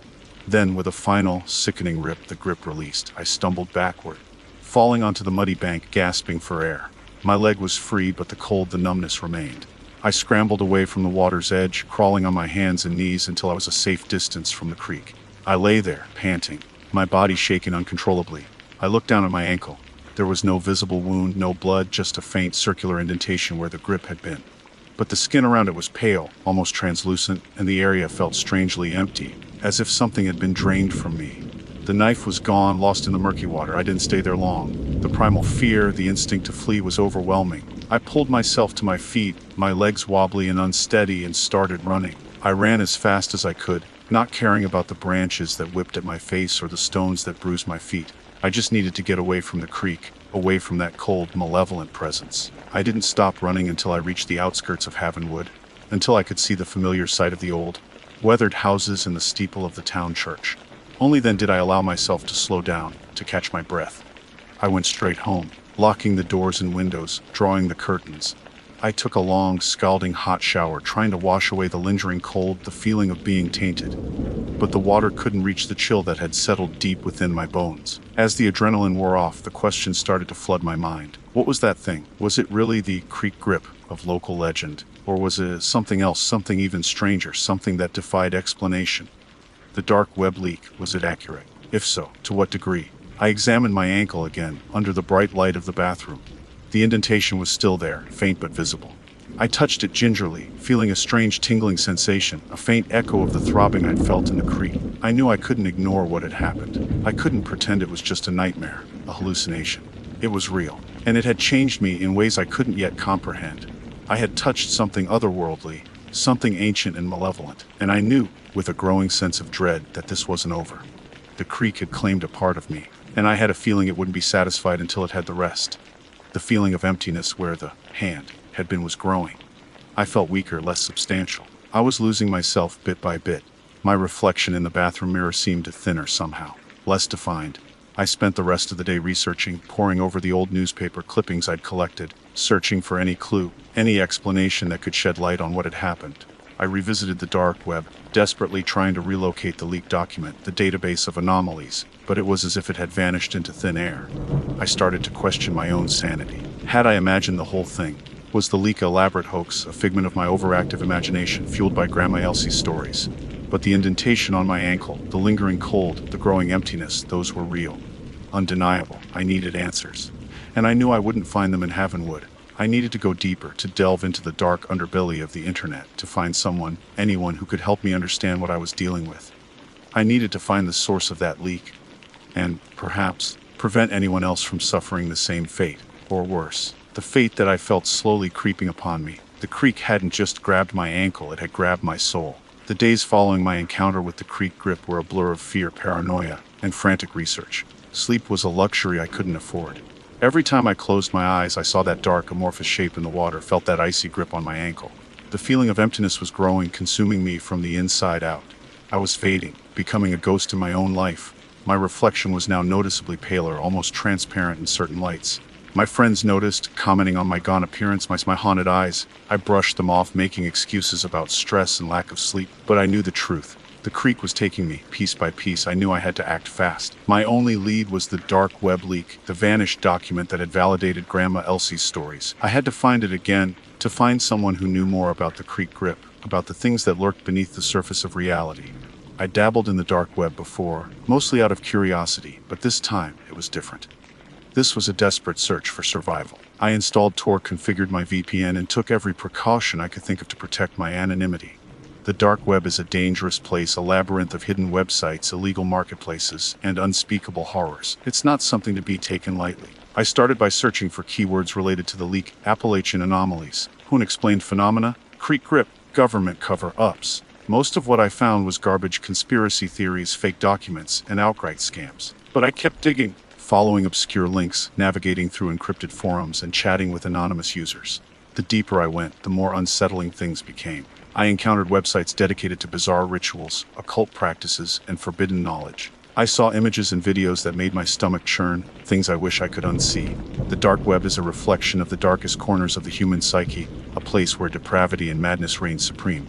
After days of fruitless searching, I stumbled upon a forum dedicated to cryptids and paranormal entities. Most of the posts were about Bigfoot, the Chupacabra, and other well-known creatures, but one thread caught my eye. It was titled, Water-Based Entities, Beyond the Usual Suspects. The users in this thread were discussing obscure folklore, sharing stories about creatures that lurked in rivers, lakes, and oceans. They talked about kelpies, kappa, and other mythical beings, but one user, with the handle, Deep Dweller, mentioned something that sent a chill down my spine.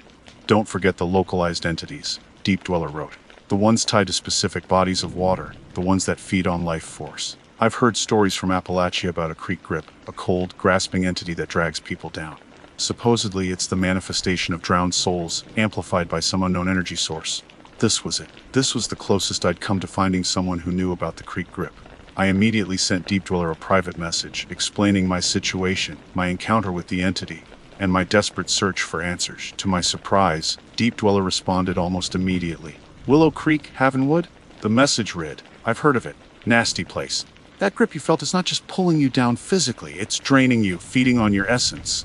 The more it takes, the weaker you become, until there's nothing left. My heart sank. Deep Dweller's words confirmed my worst fears. I was dying, slowly but surely being consumed by the creek. Is there any way to stop it? I typed, my fingers trembling. Any way to reverse the effects? Deep Dweller's reply was grim. Iron can disrupt the connection temporarily, but it won't sever the tie completely. The entity is bound to the creek, and you're now tethered to it. The only way to truly break free is to sever the source. Sever the source, I asked, confused. What does that mean? The creek itself, Deep Dweller explained. There's something at the source, something that gives the entity its power. An object, a place, convergence of energy. You need to find it, and you need to destroy it. But be warned, it won't be easy. The entity will protect its source at any cost. Deep Dweller's words were terrifying, but they also gave me a glimmer of hope. a chance, however slim. To survive, I had to find the source of the creek grip, the heart of its power, and destroy it. I spent the next few days researching the history of Willow Creek, looking for any clues, any mention of unusual objects or events near its source. I discovered that the creek originated from a small, secluded spring high up in the mountains, a place that was considered sacred by the original Native American inhabitants of the area. They believed it was a gateway to the spirit world, a place of both power and danger. Armed with this information, I knew what I had to do. I had to go back to the creek, to its source, and confront the entity once and for all. I packed a bag with supplies, a heavy-duty crowbar, mostly iron, a flashlight, a first aid kit, and the multi-tool knife I had retrieved. I retrieved it by wading back into the shallows, running my hands along the stones until my numb fingers found it. I also brought a small, silver locket that had belonged to Grandma Elsie, a memento of her strength and wisdom. The journey to the spring was arduous, a steep climb through dense forest and treacherous terrain. The feeling of emptiness was almost overwhelming now, my body feeling like a hollow shell. I could barely see my reflection in the water when I stopped to drink from a stream. I was fading fast. As I approached the source of the creek, I felt a growing sense of unease, a palpable sense of dread. The air grew colder, the silence deeper. The trees around the spring were gnarled and twisted, their branches devoid of leaves, even though it was still autumn. The spring itself was a small, dark pool of water, surrounded by moss-covered rocks. It didn't look like much, but I could feel the power emanating from it, a cold, malevolent energy that made my skin crawl. As I stepped closer to the pool, the water began to churn. A dark shape rose from the depths, the same amorphous, pulsating entity that had grabbed my ankle. This time it was larger, more defined, its form shifting and swirling like a living shadow. I didn't hesitate. I raised the crowbar, my hands shaking, and brought it down on the largest of the moss-covered rocks again and again. Splintered bits of rock flew up into the air. The crowbar made solid, heavy thuds that were swallowed by the forest. The entity shrieked, a high-pitched ear-splitting sound that echoed through the trees. The water in the pool roiled in froth, and I realized the rocks were the source, a network of them interconnected. I continued my work, beating at the rocks. It was hard going. My arms felt like lead. My lungs burned. The entity writhed and pulsed, trying to lash out at me with tendrils of dark, viscous fluid, but the iron crowbar seemed to repel it, keeping it at bay. Finally, with a resounding crack, the last of the rocks shattered, crumbling into dust. The entity shrieked one last time, a sound of pure agony and defeat, and then it dissipated, dissolving into the water like ink in a glass. The cold, malevolent presence that had permeated the area vanished, replaced by a sense of peace. I collapsed onto the ground, exhausted, my body aching, my spirit drained. But the emptiness, it was gone. I could feel myself returning, my strength slowly flowing back into me. I looked at my reflection in the still, clear water of the spring. I was there, fully visible, my features solid and defined. I had survived.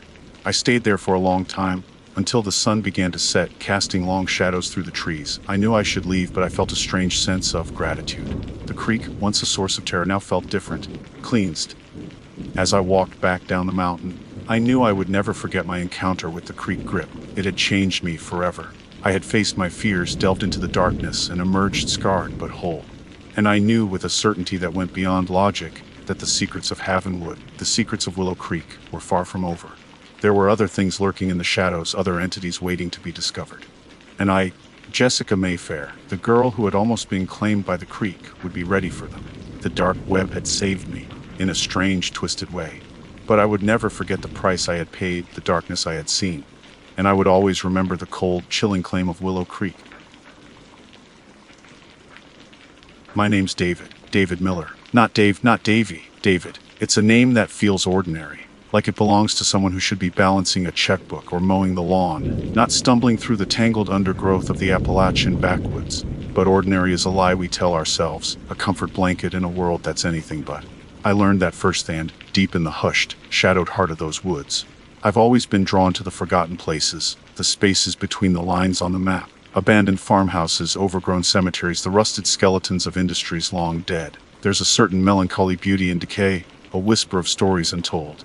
That's what drew me to the woods in the first place. I'd heard rumors, of course, local legends whispered around campfires and in hushed tones at the back of dusty general stores. Tales of moonshiners, hidden hollows, and things best left undisturbed. Most folks dismissed them as folklore, the ramblings of old-timers clinging to a bygone era. But I listened. I'd been hiking for days, following a barely there trail that snaked its way through a dense canopy of oak and pine. The air was thick with the scent of damp earth and decaying leaves, The silence broken only by the occasional rustle of unseen creatures in the underbrush. Sunlight struggled to penetrate the thick foliage, casting the forest floor in a perpetual twilight. It was beautiful in a haunting, unsettling way, and it felt ancient, like I'd stepped back in time into a world untouched by the modern conveniences I'd left behind. The still itself was almost invisible, swallowed by the relentless embrace of nature. I nearly missed it, stumbling over a half-rotted log that concealed a crumbling stone foundation. Vines thick as pythons snaked around rusted metal and weathered wood, obscuring what was once a testament to ingenuity and illicit enterprise. It was a moonshine still, no doubt about it, but one far older and more elaborate than any I'd ever seen depicted in books or documentaries. This wasn't some backwoods hillbilly contraption. It felt purposeful, almost ritualistic in its design. I spent hours exploring the site, carefully peeling back layers of vegetation and debris. The copper pot was still intact, though heavily tarnished, and a network of pipes and coils, corroded but recognizable, snaked around it like metallic veins. A stone firebox, cold and empty for decades, lay beneath, its mouth choked with ashes and the remnants of long dead fires. The whole thing exuded an aura of secrecy, of forbidden knowledge whispered on the wind. It was inside a small, partially collapsed wooden shack adjacent to the still that I found it, a single, dust-covered glass jar, sealed with a cork and what looked like dried wax. It was nestled amongst broken tools, scraps of leather, and the skeletal remains of what might have been a small animal. The jar was filled with a liquid, a strange, amber-colored substance that seemed to shimmer even in the dim light. It wasn't the murky, cloudy moonshine I'd expected. This was different. It had an almost ethereal quality, like liquid moonlight captured in glass. I brought it back with me from the main still, set in on the table, taking picture after picture, and began my research, my hands still a bit shaky, still caked in dirt. My phone has no signal. I'll connect to the internet when I get home. The mundane world felt distant, a faded memory. My apartment, my job, my life, they all seemed insignificant compared to the mystery I held in my hands. I knew, with a certainty that defied logic, that this wasn't just any moonshine. This was something else. My normal go-to was Reddit. I have an account on several survival and off-grid subreddits, but my pictures didn't yield anything of value. The still was too old, too far gone. The first few days back were a blur of restless sleep and obsessive research. I scoured the internet, poring over historical accounts of moonshining, folklore, and Appalachian legends. I delved into obscure online forums, places where conspiracy theories and urban legends thrived. And that's where I found it, the whisper that would change my life forever. It was buried deep within a dark web forum, a hidden corner of the internet where anonymity reigned supreme. The forum was called Forbidden Alchemy, and its members discussed topics that ranged from the bizarre to the outright dangerous. Ancient rituals, lost technologies, and recipes. Recipes for things that shouldn't exist. It was a long, rambling thread filled with cryptic messages in coded language. But one post in particular caught my eye. It spoke of a special kind of moonshine, a recipe passed down through generations of Appalachian wise men and granny women. A recipe that used ingredients far beyond the usual corn, sugar, and yeast. A recipe that promised immortality. The post was attributed to a user named Stillwalker, an anonymous figure who seemed to possess a deep knowledge of the region's hidden history. He described a ritual, a precise set of instructions for brewing a concoction he called the Still Secret. He claimed that the key ingredient was a rare fungus, a phosphorescent mushroom that grew only in the deepest, darkest parts of the Appalachian forests, near places where the veil between worlds was thin. He described the still itself, the specific materials it had to be made of, the precise order in which the ingredients had to be added.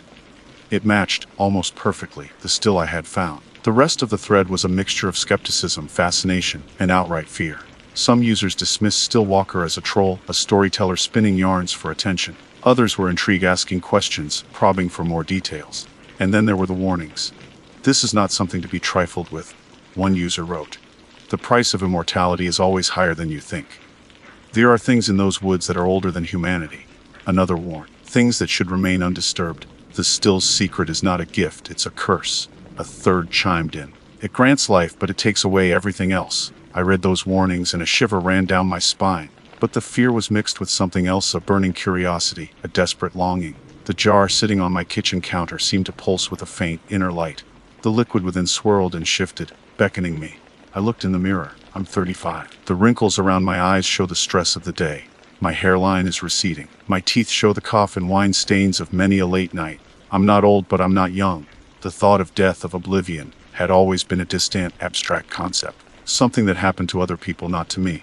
But now, faced with the possibility, however remote, of cheating that ultimate fate, I felt a primal urge to seize it, to grasp at any chance, no matter how dangerous, to escape the inevitable. I'm thirsty. Not just for water, not just for alcohol. For something more. Something deeper. The still secret. The whispers in the woods are calling to me, and I think I'm ready to answer. I have to know. Even if it's a curse. Even if it's the last thing I do. The jar is there. Waiting. The thirst was a living thing now. A gnawing emptiness that consumed me from the inside out. It wasn't a physical thirst, not the kind that water could quench.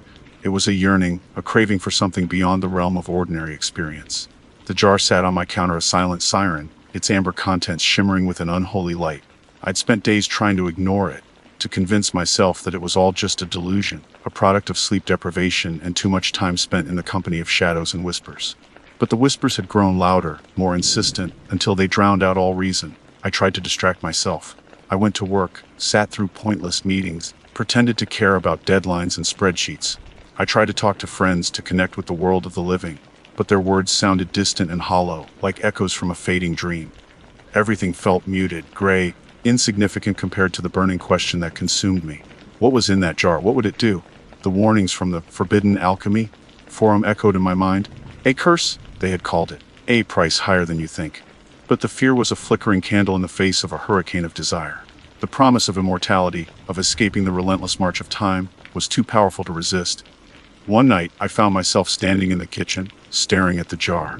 The apartment was silent, the city outside a muffled hum. The only light came from the moon, casting long skeletal shadows across the floor. I reached out my hand trembling and picked up the jar. It felt strangely warm, as if it contained a living thing. I uncorked it. The scent that wafted up was unlike anything I'd ever encountered. It was earthy and sweet, with a hint of something metallic, almost bloody. It was the smell of the deep woods, of ancient secrets and forbidden knowledge. It was intoxicating, terrifying, and utterly irresistible. I hesitated for a moment, the last vestiges of my rational mind clinging to the edge of sanity. This was madness, this was suicide, this was everything. Then, I tilted the jar and drank. The liquid was surprisingly smooth, sliding down my throat with an almost oily texture. It tasted complex. There was the expected bite of strong alcohol, but beneath that lay layers of other flavors. The earthy sweetness of mushrooms, the sharp tang of unknown herbs, and a lingering, metallic aftertaste that reminded me of copper and blood. For a moment, nothing happened. I stood there waiting, feeling a strange mixture of disappointment and relief. Maybe it was all just a hoax, a cruel joke played by a bored internet troll. Then, the world shifted. It wasn't a sudden dramatic change, but a gradual, unsettling distortion of reality. Colors became more intense, sounds sharper, smells overwhelming. The air itself seemed to vibrate with an unseen energy. I felt a tingling sensation spreading through my body, starting in my fingertips and toes and moving inward like 1,000 tiny needles pricking my skin. I looked at my hands. They were changing. The skin seemed to be tightening, becoming smoother, more translucent. The wrinkles, the age spots, the faint scars, they were fading, disappearing as if erased by some invisible hand. I touched my face, feeling the same transformation taking place. The lines around my eyes, the creases on my forehead, the subtle sag of my skin, all were vanishing. A wave of euphoria washed over me. It was working. The still secret was real. I was becoming younger, stronger, immortal. But the euphoria was short-lived. As the transformation continued, a new sensation began to creep in pain. It started as a dull ache in my bones, a deep, throbbing pressure that intensified with each passing moment. My muscles began to twitch and spasm, contracting involuntarily. My teeth ached. My gums felt raw and inflamed. I felt like my entire body was being squeezed in a vise, compressed and reshaped against my will. I stumbled to the bathroom, clutching at my stomach, and looked in the mirror. The reflection that stared back at me was both familiar and horrifyingly alien. My eyes were the first thing I noticed. The whites had turned a sickly yellow, shot through with a network of crimson veins. The pupils were dilated, black pools that seemed to swallow the light. My skin, once pale and slightly weathered, was now unnaturally smooth, almost porcelain-like, but with a disturbing greenish tinge. My hair, once brown and thinning, was growing thicker, darker, and at an alarming rate. It snaked down my back, a tangled mass of coarse, black strands that seemed to writhe and twist on their own. But the most disturbing change was happening to my mouth. My teeth were lengthening, sharpening, becoming pointed and fang-like. My gums were receding, exposing more of the elongated teeth, giving me a grotesque, predatory grin. I ran my tongue over them, feeling the sharp edges, the unnatural points. They felt alien, wrong. The pain intensified, becoming unbearable. I doubled over, retching, but nothing came up. My body was rejecting itself, fighting against the changes, but the still secret was relentless, unstoppable. I could feel my bones shifting, reshaping themselves. My spine elongated, my shoulders broadened. My limbs grew longer and more powerful. I felt a strange pressure in my back. as if something was trying to push its way out. I collapsed to the floor, writhing in agony. The transformation was accelerating, consuming me, remaking me in its own twisted image. The whispers returned, louder than ever, filling my mind with chaotic images, fragmented memories that weren't my own.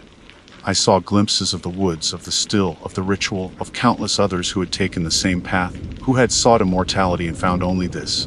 I screamed, a raw, inhuman sound that echoed through the empty apartment. The pain was excruciating, but beneath it, I felt a strange sense of hunger. A ravenous, insatiable craving that went far beyond the need for food or water. It was a hunger for something else. Something primal, something dark, something living. The last vestiges of my humanity were slipping away, replaced by something ancient, something monstrous. The still secret had granted its promise, but the price was far higher than I could have ever imagined. I was becoming something other, something no longer human, something that belonged to the shadows of the woods, to the whispers in the dark. And I knew with a chilling certainty that the thirst I had felt before was nothing compared to the hunger that now consumed me. The hunger that would drive me back to the woods, back to the still, to seek out sustenance. The hunger that would make me a monster. The taste of forever was bitter, indeed. It tasted of blood and earth and the screams of the dying. And it was just the beginning. The transformation ripped through me, a brutal, agonizing rebirth. It wasn't just physical, it was a complete rewiring of my being. Memories that weren't mine flooded my mind, lives lived and lost, centuries of existence in the shadowed fringes of the world. I saw faces, heard voices, felt the echoes of their pain, their hunger, their endless, desperate existence. They were the previous drinkers, the ones who had sought the still's secret before me. And now I was one of them. My apartment, once a familiar sanctuary, felt alien and confining. The walls seemed to close in on me, the artificial lights burned my eyes, the sounds of the city grated on my heightened senses. I was a creature of the wild now, a being of darkness and instinct. The civilized world held nothing for me. Driven by an irresistible urge, I fled. I moved with a speed and agility I'd never possessed before, a blur of motion in the darkness. Clothes ripped and tore against my changing form, shoes were discarded. I didn't need them. My feet, now clawed and hardened, moved silently over the concrete, then the grass, then the dirt. The scent of the woods pulled me forward, a primal call that resonated deep within my altered bones. The journey back to the still was a blur of fragmented sensations. The wind whipping through my coarse, overgrown hair, the scent of pine and damp earth filling my lungs, the feel of rough bark beneath my clawed hands as I scrambled over fallen logs. I moved like an animal, driven by instinct, my human thoughts and memories fading into the background, replaced by a cold, calculating awareness. When I reached the clearing where the still stood, bathed in the pale moonlight, it felt like coming home. The rusted metal, the crumbling stone, the overgrown vegetation, it was all familiar, all part of a cycle I was now inextricably linked to. The still itself seemed to pulse with a faint, inner light, mirroring the unnatural glow in my own eyes. It was a nexus of dark energy, a focal point for the ancient forces that had shaped me, that had shaped all those who came before me. I circled the still, my senses hyper-alert, scanning the surrounding woods. I was no longer David Miller, the curious hiker, the seeker of forgotten places. I was something else, something ancient, something predatory. The still's keeper. And I was hungry. The hunger was a constant, gnawing presence, a void that demanded to be filled. It wasn't a hunger for food, not in the human sense. It was a hunger for life force, for the essence of living beings, for the very thing the still's secret had granted me, and now demanded in return. The first victim was a deer, a young buck that strayed too close to the clearing. I moved with a speed that defied belief, a silent shadow leaping from the darkness. There was no struggle, no prolonged suffering. Just a swift, brutal takedown, a tearing of flesh, a draining of life. I didn't eat the flesh in the traditional sense. Instead, I absorbed it.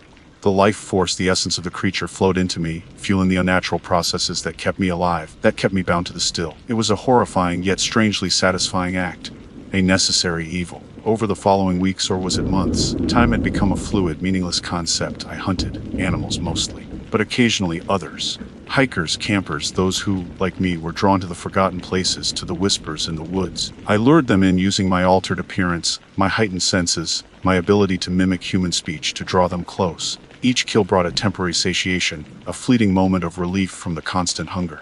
But it was never enough. The still's secret demanded a constant supply, a continuous cycle of life and death. And I was its instrument, its servant, its prisoner. The forbidden alchemy. Forum, the warnings I had so foolishly dismissed, now echoed in my mind with a chilling clarity. The price of immortality is always higher than you think. They were right. I had gained immortality of a sort. But I had lost everything else. My humanity, my identity, my freedom. I was trapped. Bound to the still, to the cycle of hunger and violence. And the worst part was the growing awareness of the still's true purpose. It wasn't just about individual immortality. It was about something bigger, something far more ancient and terrifying. One night, under the cold light of the full moon, I examined the still more closely. I ran my clawed fingers over the corroded metal, the weathered stone, the intricate network of pipes and coils. And I saw it, a faint, almost invisible pattern etched into the copper pot, a series of symbols that were not human, that predated any known language. I recognized them, not from any book or website, but from the fragmented memories that flooded my mind, the memories of the others, the previous keepers. They were the language of the old ones, the beings that dwelled in the spaces between dimensions, the entities that whispered in the darkness, that hungered for a way into our world. The Still's secret wasn't just a recipe for moonshine.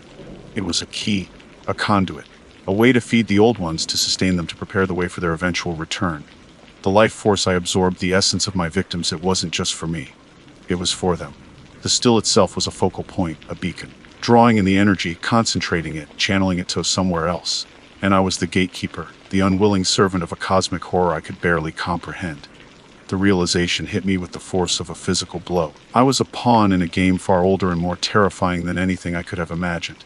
I was a tool, used and discarded, destined to repeat the cycle of violence and despair until the next seeker stumbled upon the Still, until the next victim was lured in by the whispers in the woods. The jar, the single jar I'd found, it wasn't the last of the batch. I had, without knowing, become the brewer. The ingredients, the fungus, the herbs, the blood, it had all come from me. My transformation was the key. And now, as I stood there under the cold gaze of the moon, I felt a new sensation, a stirring within me, a thickening. A growth had started subtly and was now impossible to miss. Another jar was filling, slowly, drop by drop, with the essence of my being, with the distilled horror of my existence. The Still's secret was replenishing itself, preparing for the next cycle, preparing for the next me. And there was nothing I could do to stop it. The whispers are no longer in my ear. They are me.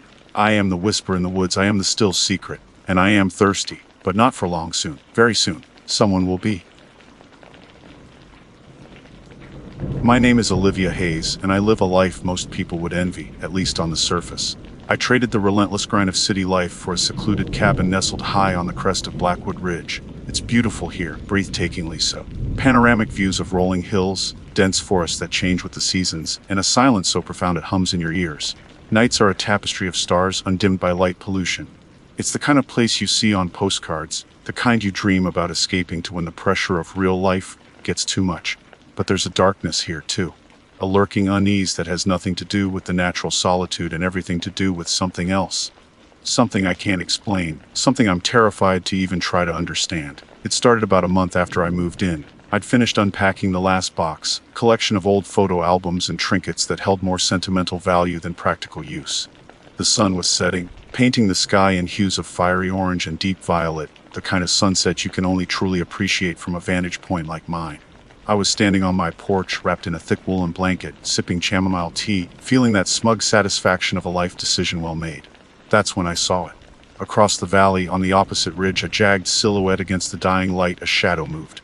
Not just any shadow, not the kind cast by a tree or a rock formation. This was different, impossibly large, stretching and contorting in a way that defied the laws of physics. It seemed to pulse, for lack of a better word, like a dark heart beating slowly against the backdrop of the fading sun. I blinked, thinking it was a trick of the light, a momentary hallucination brought on by the tranquility and the altitude. But when I opened my eyes, it was still there. Bigger, even. More defined. It wasn't a solid shape, more like a void. A tear in the fabric of reality itself. My breath caught in my throat. The chamomile tea suddenly tasted like ash. I dropped the mug, not caring about the shattered ceramic on the wooden planks of my porch. All I could do was stare, frozen in place. As this thing shifted and writhed against the horizon, it felt ancient, malevolent, and, most disturbingly, it felt aware. As quickly as it appeared, it was gone, swallowed by the encroaching darkness of the night. I stood there for what felt like an eternity, my heart hammering against my ribs, my skin crawling with a primal fear I'd never experienced before. The rational part of my brain tried to explain it away. Fatigue, stress, the isolation playing tricks on my mind. Maybe a weird weather phenomenon, some bizarre cloud formation. But deep down in that gut-level instinct that humans have honed over millennia of survival, I knew it was none of those things. I went inside, locking the door behind me, something I hadn't bothered to do since moving in. I drew the curtains, even though the nearest neighbor was miles away. The silence of the cabin, which had once been comforting, now felt oppressive, suffocating. Sleep was a distant dream. Every creak of the house, every rustle of leaves outside my window, sent shivers down my spine. I lay in bed staring at the ceiling, replaying the image of that monstrous shadow in my mind. The next day, I tried to convince myself it was nothing. I went about my routine, tending to my small garden, chopping wood for the stove, reading on the porch, always keeping a wary eye on the opposite ridge. But the shadow didn't reappear. Days turned into weeks.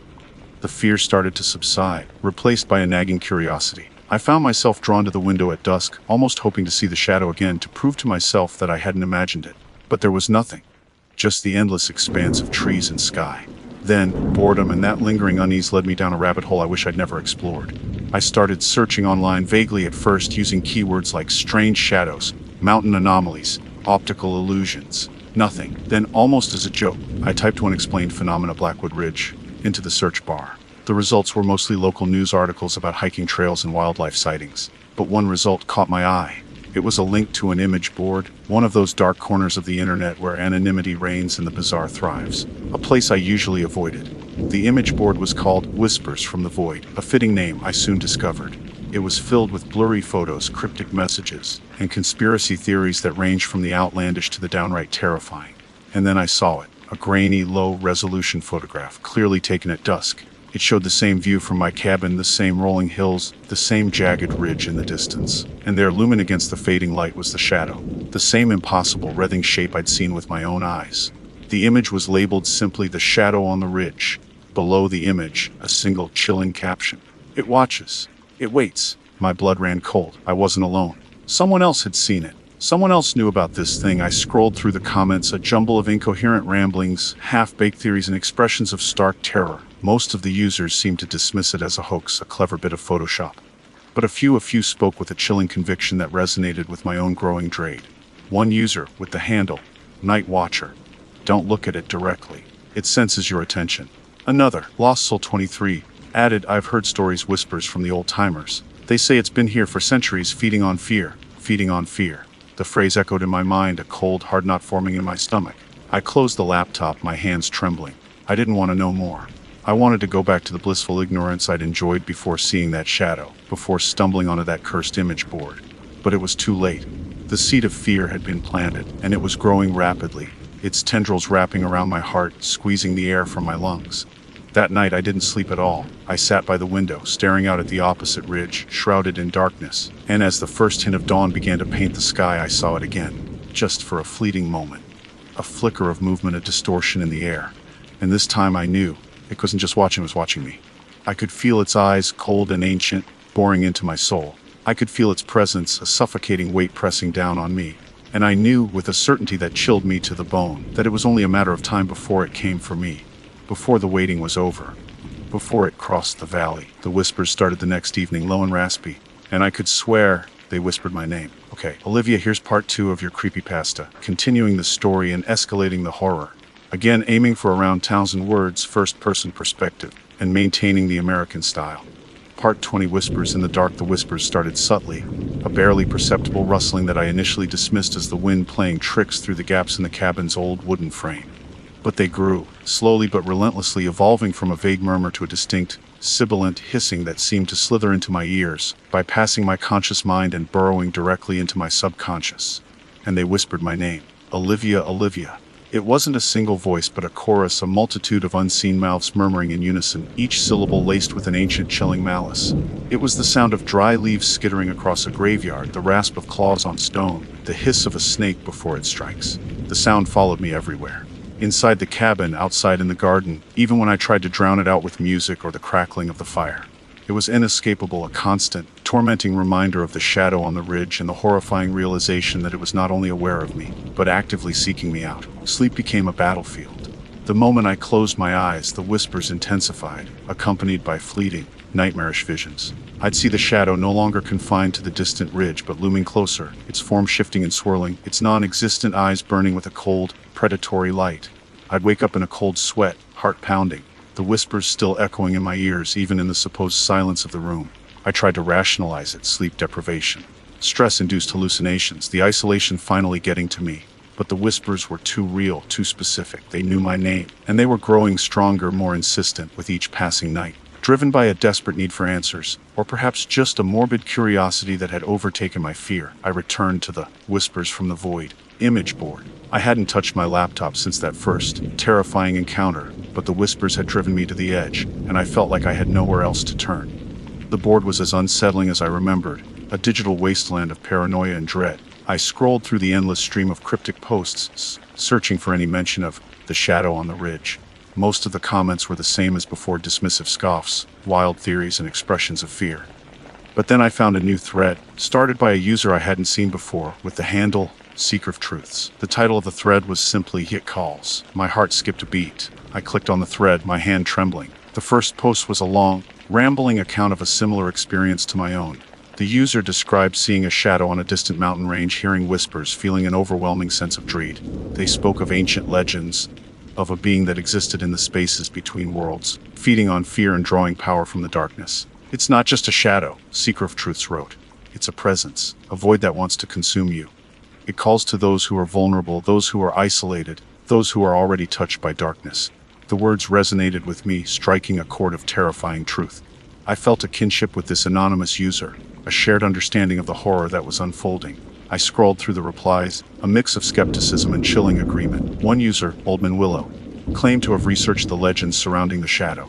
He wrote of ancient rituals, of sacrifices made to appease the entity, of entire villages disappearing without a trace. "The whispers are a lure," Oldman Willow wrote. "They weaken your defenses, break down your will. Once you hear them, it's already too late, too late." The words echoed the growing despair in my own heart. I felt like I was trapped in a nightmare, a slow motion descent into madness and oblivion. Driven by a desperate hope, a flicker of defiance against the encroaching darkness, I decided to reply to Seeker of Truths. I typed out a brief message, describing my own experience, the shadow of the whispers, the feeling of being watched. "I hear it too," I wrote. "It calls my name. What do we do?" I hit send, my heart pounding in my chest. I felt a strange mix of fear and anticipation, a desperate hope that someone, somewhere, might have an answer. The reply came almost immediately. "Leave," Seeker of Truths wrote. "Leave now while you still can. Don't look back, don't listen to the whispers. Just go." The simplicity of the message was chilling. It offered no explanation, no solution, just a stark, desperate warning. I stared at the screen, my mind racing. Leave? It sounded so simple, so obvious. But where would I go? And could I really escape something that seemed to exist beyond the physical realm? Something that could reach into my mind and whisper my name. The whispers intensified, a cacophony of voices swirling around me, mocking my indecision, urging me to stay. "Olivia, Olivia, you belong here with us." I slammed the laptop shut, the sudden silence almost deafening. I couldn't think, I couldn't breathe. The cabin, which had once been my sanctuary, now felt like a cage, a trap designed to keep me within reach of the shadow. I looked out the window at the opposite ridge, now shrouded in the deepening twilight, and there it was, the shadow. Bigger than ever, its form shifting and contorting, its presence a suffocating weight pressing down on me. It was closer, much closer. And this time, it wasn't just watching, it was moving. Slowly, deliberately, it was beginning to descend from the ridge, its form a dark stain against the fading light. Panic seized me. I grabbed my keys, my phone, a hastily packed bag. I didn't know where I was going, but I knew I had to get out. I had to escape. As I ran out the door, I could hear the whispers behind me, growing louder, more insistent, laced with a chilling triumph. "Olivia, Olivia, you can't escape, you're ours." I didn't look back. I ran, stumbling through the darkness, the whispers chasing me, the shadow looming closer, its presence a cold, suffocating dread that threatened to consume me entirely. The road was dark and winding, the trees on either side looming like skeletal figures. The headlights of my car cut through the darkness, but they offered little comfort. I felt like I was driving into the heart of the nightmare, not away from it. My phone buzzed, a text message from an unknown number. "We see you." The road ended abruptly. The text message, "We see you," froze me in place. My fingers, slick with sweat, fumbled with the phone, nearly dropping it onto the dusty floor mats. "We." The plural pronoun sent a fresh wave of ice through my veins. It wasn't just the shadow anymore. There were others. Or was it the shadow speaking of itself in some archaic, royal plural? The thought was somehow even more disturbing.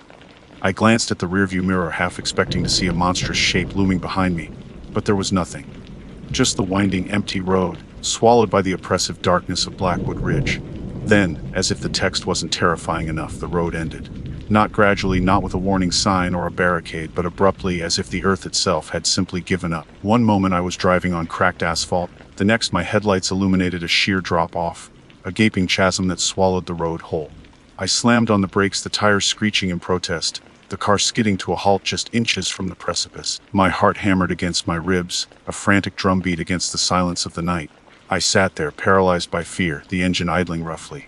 The whispers, which had subsided slightly during my frantic drive, returned with a vengeance, a chorus of sibilant voices swirling around me, mocking my desperate attempt to escape. Olivia, Olivia, nowhere to run, nowhere to hide. I tried to reverse, to turn the car around, but the road was too narrow, the drop-off too close. I was trapped, boxed in by the darkness, the whispers, and the impossible gaping chasm that had appeared out of nowhere. Then I remembered Seeker-off truths, the user whispers from the void, image board. Their desperate warning echoed in my mind. Leave, don't look back, don't listen to the whispers. But it was too late. I had looked back. I had listened to the whispers. And now, I was paying the price. A cold, clammy hand gripped my shoulder. I screamed a primal, terrified shriek that ripped through the silence of the night. I twisted in my seat, expecting to see a monstrous figure, a grotesque manifestation of the shadow. But there was nothing there. Just the empty passenger seat, the cracked leather, the lingering scent of pine air freshener. The hand, however, remained. I could feel its icy grip, its skeletal fingers digging into my flesh, even though I couldn't see it. Then, a voice, a single, rasping voice, whispered directly into my ear. Not the chorus of whispers, but a distinct individual voice, cold and ancient and filled with a chilling malice. You belong to us now, Olivia. The voice seemed to come from everywhere and nowhere at once. It resonated within my skull, vibrating my bones, chilling me to the very core of my being. I struggled, trying to break free from the invisible grip, but it was no use. The hand held me fast, its strength inhuman, its coldness seeping into my bones. Then, slowly, inexorably, I was pulled out of the car, out of the relative safety of the metal and glass, and into the darkness. I thrashed, kicked, screamed, but it was futile. The invisible force dragging me was too powerful, too relentless. I was pulled towards the edge of the chasm, towards the gaping void that had swallowed the road. I could feel the ground crumbling beneath my feet, the cold air rushing past my face. I caught a glimpse of my reflection in the car's side window, a distorted, terrified image. My eyes were wide with horror, my face pale and drawn, my hair a tangled mess.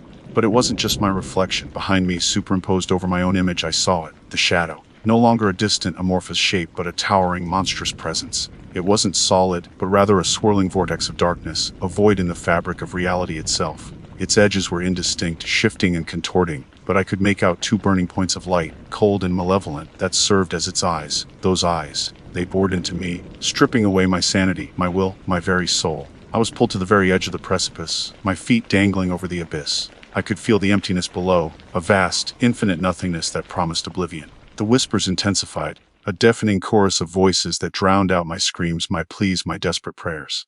Olivia, Olivia, join us, become one with the darkness. The cold hand released its grip, but it didn't matter. I was already falling into the darkness, into the void, into the waiting embrace of the shadow. My scream was cut short as I plunged into the abyss, the whispers following me, echoing through the infinite darkness, a chilling lullaby to my eternal descent. The car remained, perched precariously on the edge of the newly formed chasm, its headlights illuminating nothing but empty space. The engine sputtered and died, leaving only the silence of the night, broken only by the faint, distant whispers. Olivia, Olivia, ours. The next morning, a hiker stumbled upon the abandoned car. He reported it to the authorities, who launched a search and rescue operation. But they found no trace of Olivia Hayes, no footprints, no signs of a struggle, no indication of where she might have gone. The case went cold. Olivia Hayes became another statistic, another name on the long list of missing persons, another unsolved mystery in the annals of Blackwood Ridge. But the locals, the old-timers who knew the stories, the whispers from the past, they knew the truth. They knew what had happened to Olivia Hayes. They knew that she had been claimed by the shadow on the ridge, that she had become another victim of the ancient, malevolent entity that dwelled in the darkness, feeding on fear and waiting for its next prey. And as the sun set each evening, casting long, ominous shadows across the valley, they would look up at the ridge, and they would whisper a prayer, a warning, a chilling reminder of the darkness that lurked just beyond the edge of sight. It watches, it waits, and sometimes very faintly on the wind, they could hear a chorus of whispers carried from the void, a chilling echo of a name, Olivia. The image board would have a new post, a photo of the car, with a one-word caption, consumed.